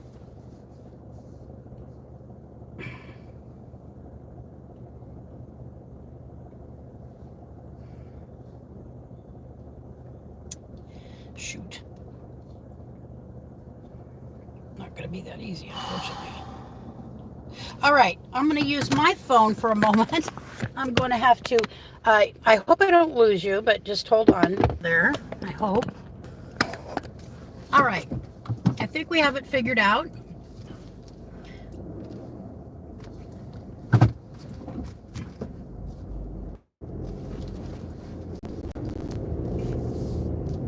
It's just, okay, up there you gotta go left.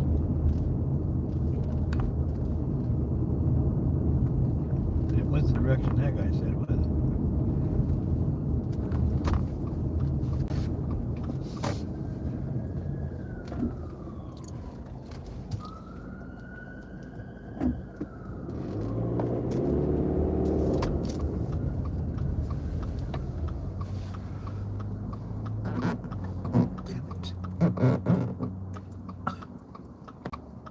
hit recenter.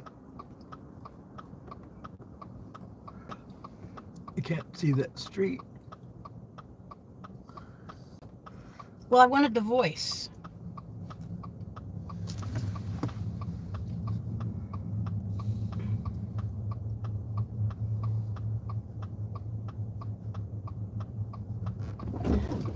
Next time you can make a call by voice. It's South Harbor, yeah, that's what I thought. Okay.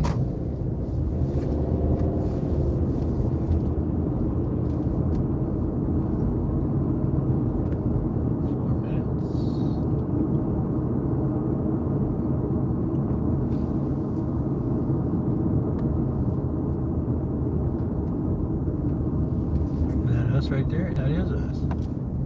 Coming this way on it. We're gonna have to turn left.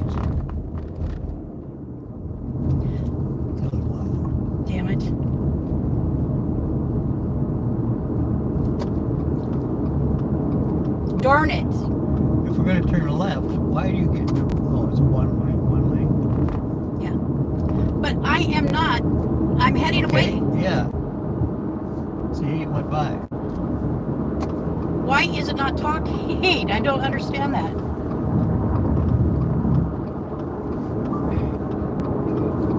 Oh, shoot. Speak. Hospital's on the left. How's your day going? 3303 South Bond Avenue. Directions. Thanks for Start. In 400 feet, merge onto I-5 South. Continue on I-5 South for 2 miles. I-5 South. Okay, we're on I-5 South. Gonna have to take an exit and backtrack. I knew it. Gosh darn it. In 2 miles, take exit 297 toward Terwilliger Boulevard. We're now 11 minutes away.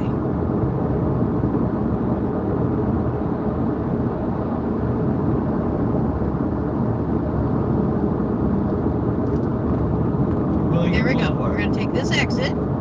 Left or right? It's right.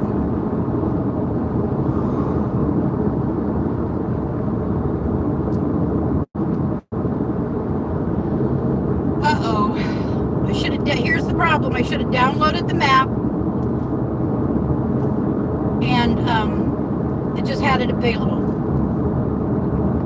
1.3 miles. Turn right onto Terwilliger Boulevard. Come on, little car, get over. You're crowding that fudge sickle. They're not using a blinker, so they're not turning this lane. Richard, they were over on the white line.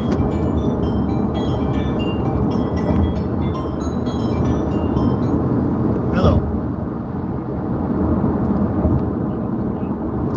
We're on I-5 South right now. We're going to take Terwilliger Boulevard. Well, this is 297 Lewis and Clark College. We got it on the voice with the car. Okay, thanks, Priscilla. Bye-bye. Okay. In a quarter mile, take exit 297 toward Terwilliger Boulevard. Now things were going so smoothly.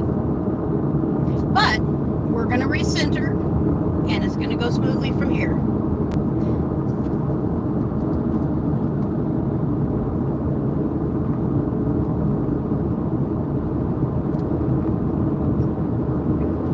Right there. Take exit 297, then use the left lane to take the exit toward Oregon 10.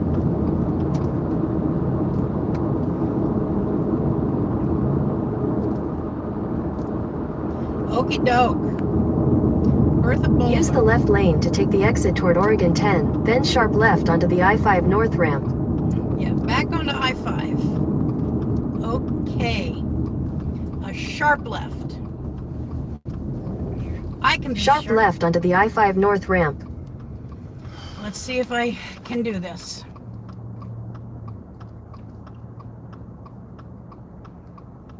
It's okay. Lord goodness almighty. Burlingame.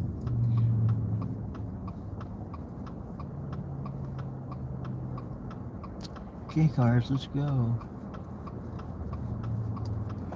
It's like I'm gonna do a horseshoe here. Yep. It's right here. Yep. In a quarter mile, merge onto I-5 North. Yep. I-5.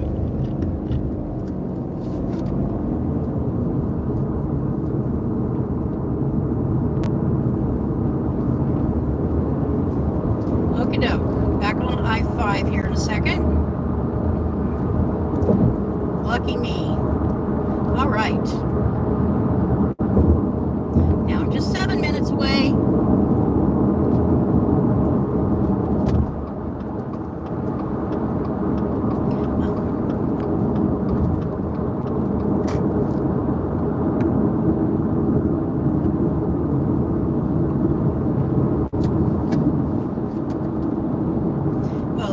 cut me off just to get away from that truck, and now you're behind 2 cars going 40 miles an hour.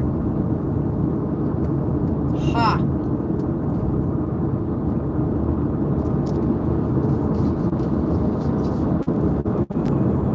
In 2 miles, use the left lane to take exit 299B towards city center.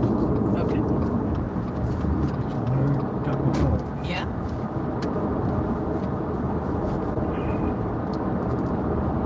Oh, there's the hospitals, Richard. Oh gosh. Ram cramming. Well, I can say this. We are in Portland here. The Interstate 5 in Portland, and it's not awful. I'm really surprised. It's not as bad as it was south of here. This time of day. But I believe that also has to do with there was road work.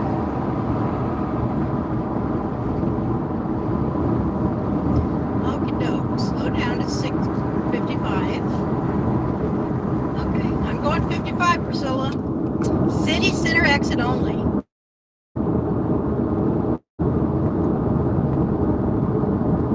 Now, see, didn't have a major fight, honey. We had a little bit of meltdown. We handled it okay, I think. Well, you can tell we're both still alive, right? Yes. Oh,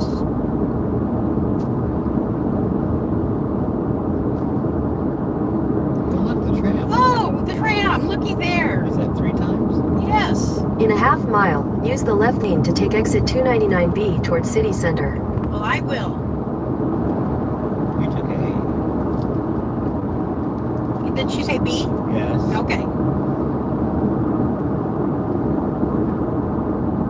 Use the left lane to take exit 299B, then use the middle lane to take exit 1A. Okay, so I'm going to be taking exit 1A after this. And there's a big Dodge Ram coming up on me, but that's all right. Use the middle lane to take exit 1A. Is this 1A? 1A's there. Right here? Straight. Oh, okay. 1A. Oh, In a quarter mile, turn right onto South River Parkway. didn't we go this way? Yep. Okay.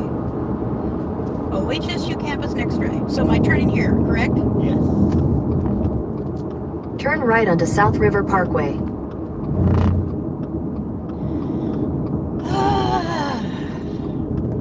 And I've got an arrow. Good for me. In 600 feet, turn right onto South Moody Avenue. We turned left. Okay, I turned left before. In 400 feet, turn right onto South Moody. That must be the next road. Turn right onto South Moody Avenue.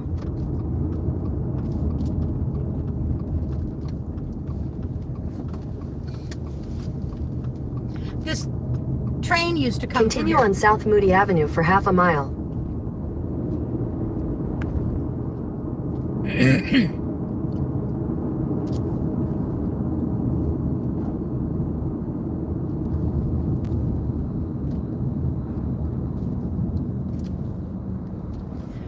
This is weird. Okay, so there's train tracks on my left I no longer used. Of course.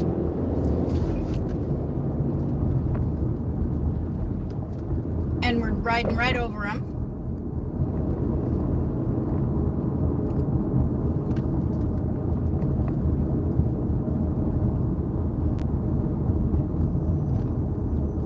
Making a turn.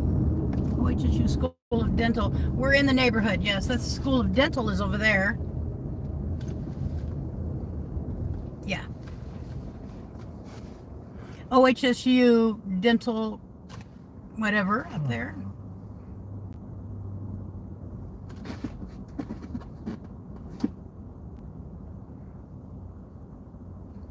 We're very close. 0.2 miles. And we're going to be making a left. Not yet. No, I know. 0.2 miles, make a left. I just want to be in the In left. 800 feet, turn left. Just want to be in the proper lane.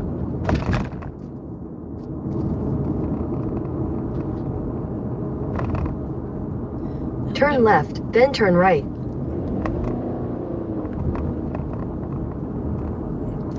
Okay. In 600 feet, turn left onto Southwest Curry Street.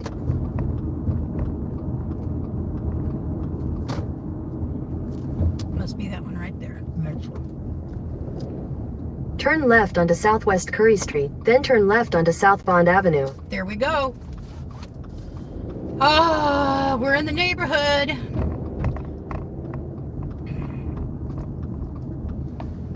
Should have used this thing before.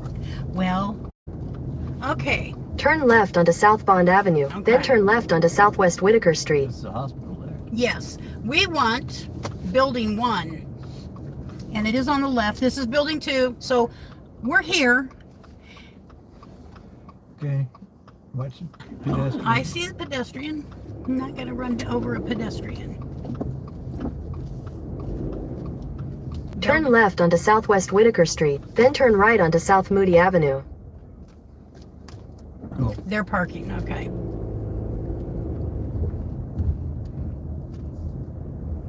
Turn left for that car, Dad. Mm-hmm. I'm going to stop. So this is the building I want. Is on my left. Oh, that poor guy looks like he's going to fall over. All right.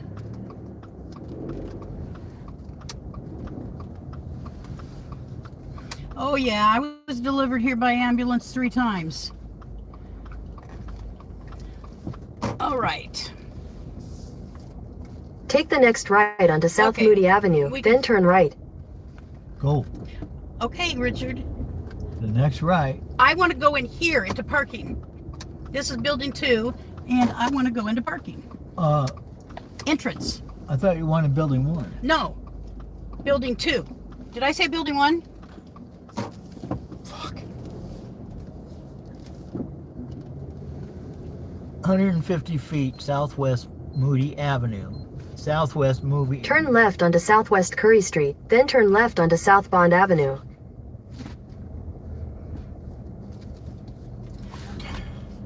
Should have never came in here. Oh, shoot. I don't understand you sometimes.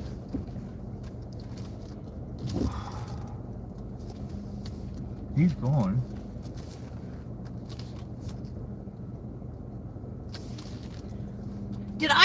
Priscilla, did I say building 1 or 2? Building 1. Dang it. Shoot. Yeah. I thought. All right. Well, Good thing you left early, huh? good thing I left early. Lesson learned. I don't know why. In my mind, it was building 2. Oh, darn it. I got to take the seatbelt off. Take a ticket and get out of this parking. But I don't know if this is for both buildings. It's telling you where to go. Okay, which And way? you want to stay here. No, I want to Out. go. Okay. Turn left onto South Bond Avenue, Hold that. then turn left onto Southwest Whitaker Street. I believe that this parkade is for both buildings. Turn left onto Southwest Whitaker Street, then turn right onto South Moody Avenue. Building 1 this way. Okay, building 1 this way. See, I wasn't completely crazy. Building 1. Building 2 that way. Building 1 that way. Okay, building 1 this way. So, yes, this is for both buildings. We're not in building 1. Building 1 this way. Building 1 around the corner. Well, I'm just saying, I am in the right spot.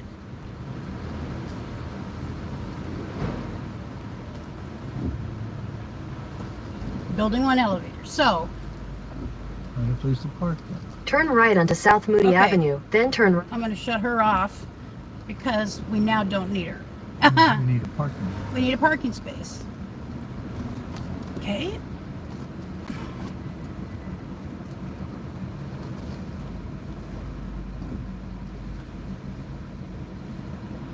I wonder how much. So does everybody else.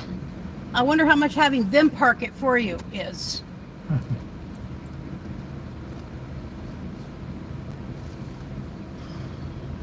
Oh, parking. Stand in this lane. Hopefully they left. Can I go straight? Nope. I have to go to the right. Well, this is definitely not the parkade at Riverbend, Priscilla and Alita. You could have went straight and parked there. Shoot. Okay, I'm coming around and I'm parking right there. No. Yep, I'm going.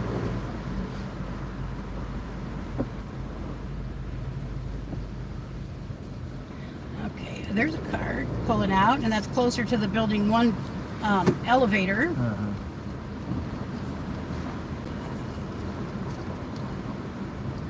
Everybody's gone.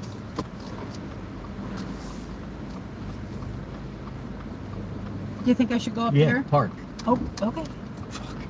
At 8 now. Can't find his parking space. Take it when you get it. This is an awfully tight space. This is not a big car, thank God. But last thing I want Closer to the right. is to go home with white on the car. All right, Okay. Now what do you do with this? take it with us, I assume. Okay, so we are now In the building. in the building. So So you want I am gonna. you walk I'm gonna her turn out. this around. Yes. Okay, here's the key. Thank you for coming with us. I will definitely let you know, and maybe come back on here and let you know how things went. Thank you for Your purse. being here. All right, Oh. I'm gonna shut this off. You're done with the coffee. I am done with the coffee, and I will talk to you guys later. Okay. Now, I'm not going to live stream inside. I don't have anything to carry the phone with, Patty. I don't. So, otherwise I would. All right. Talk to you guys later. I got to unlock the car for Richard. He's getting my walker out. All right. Bye.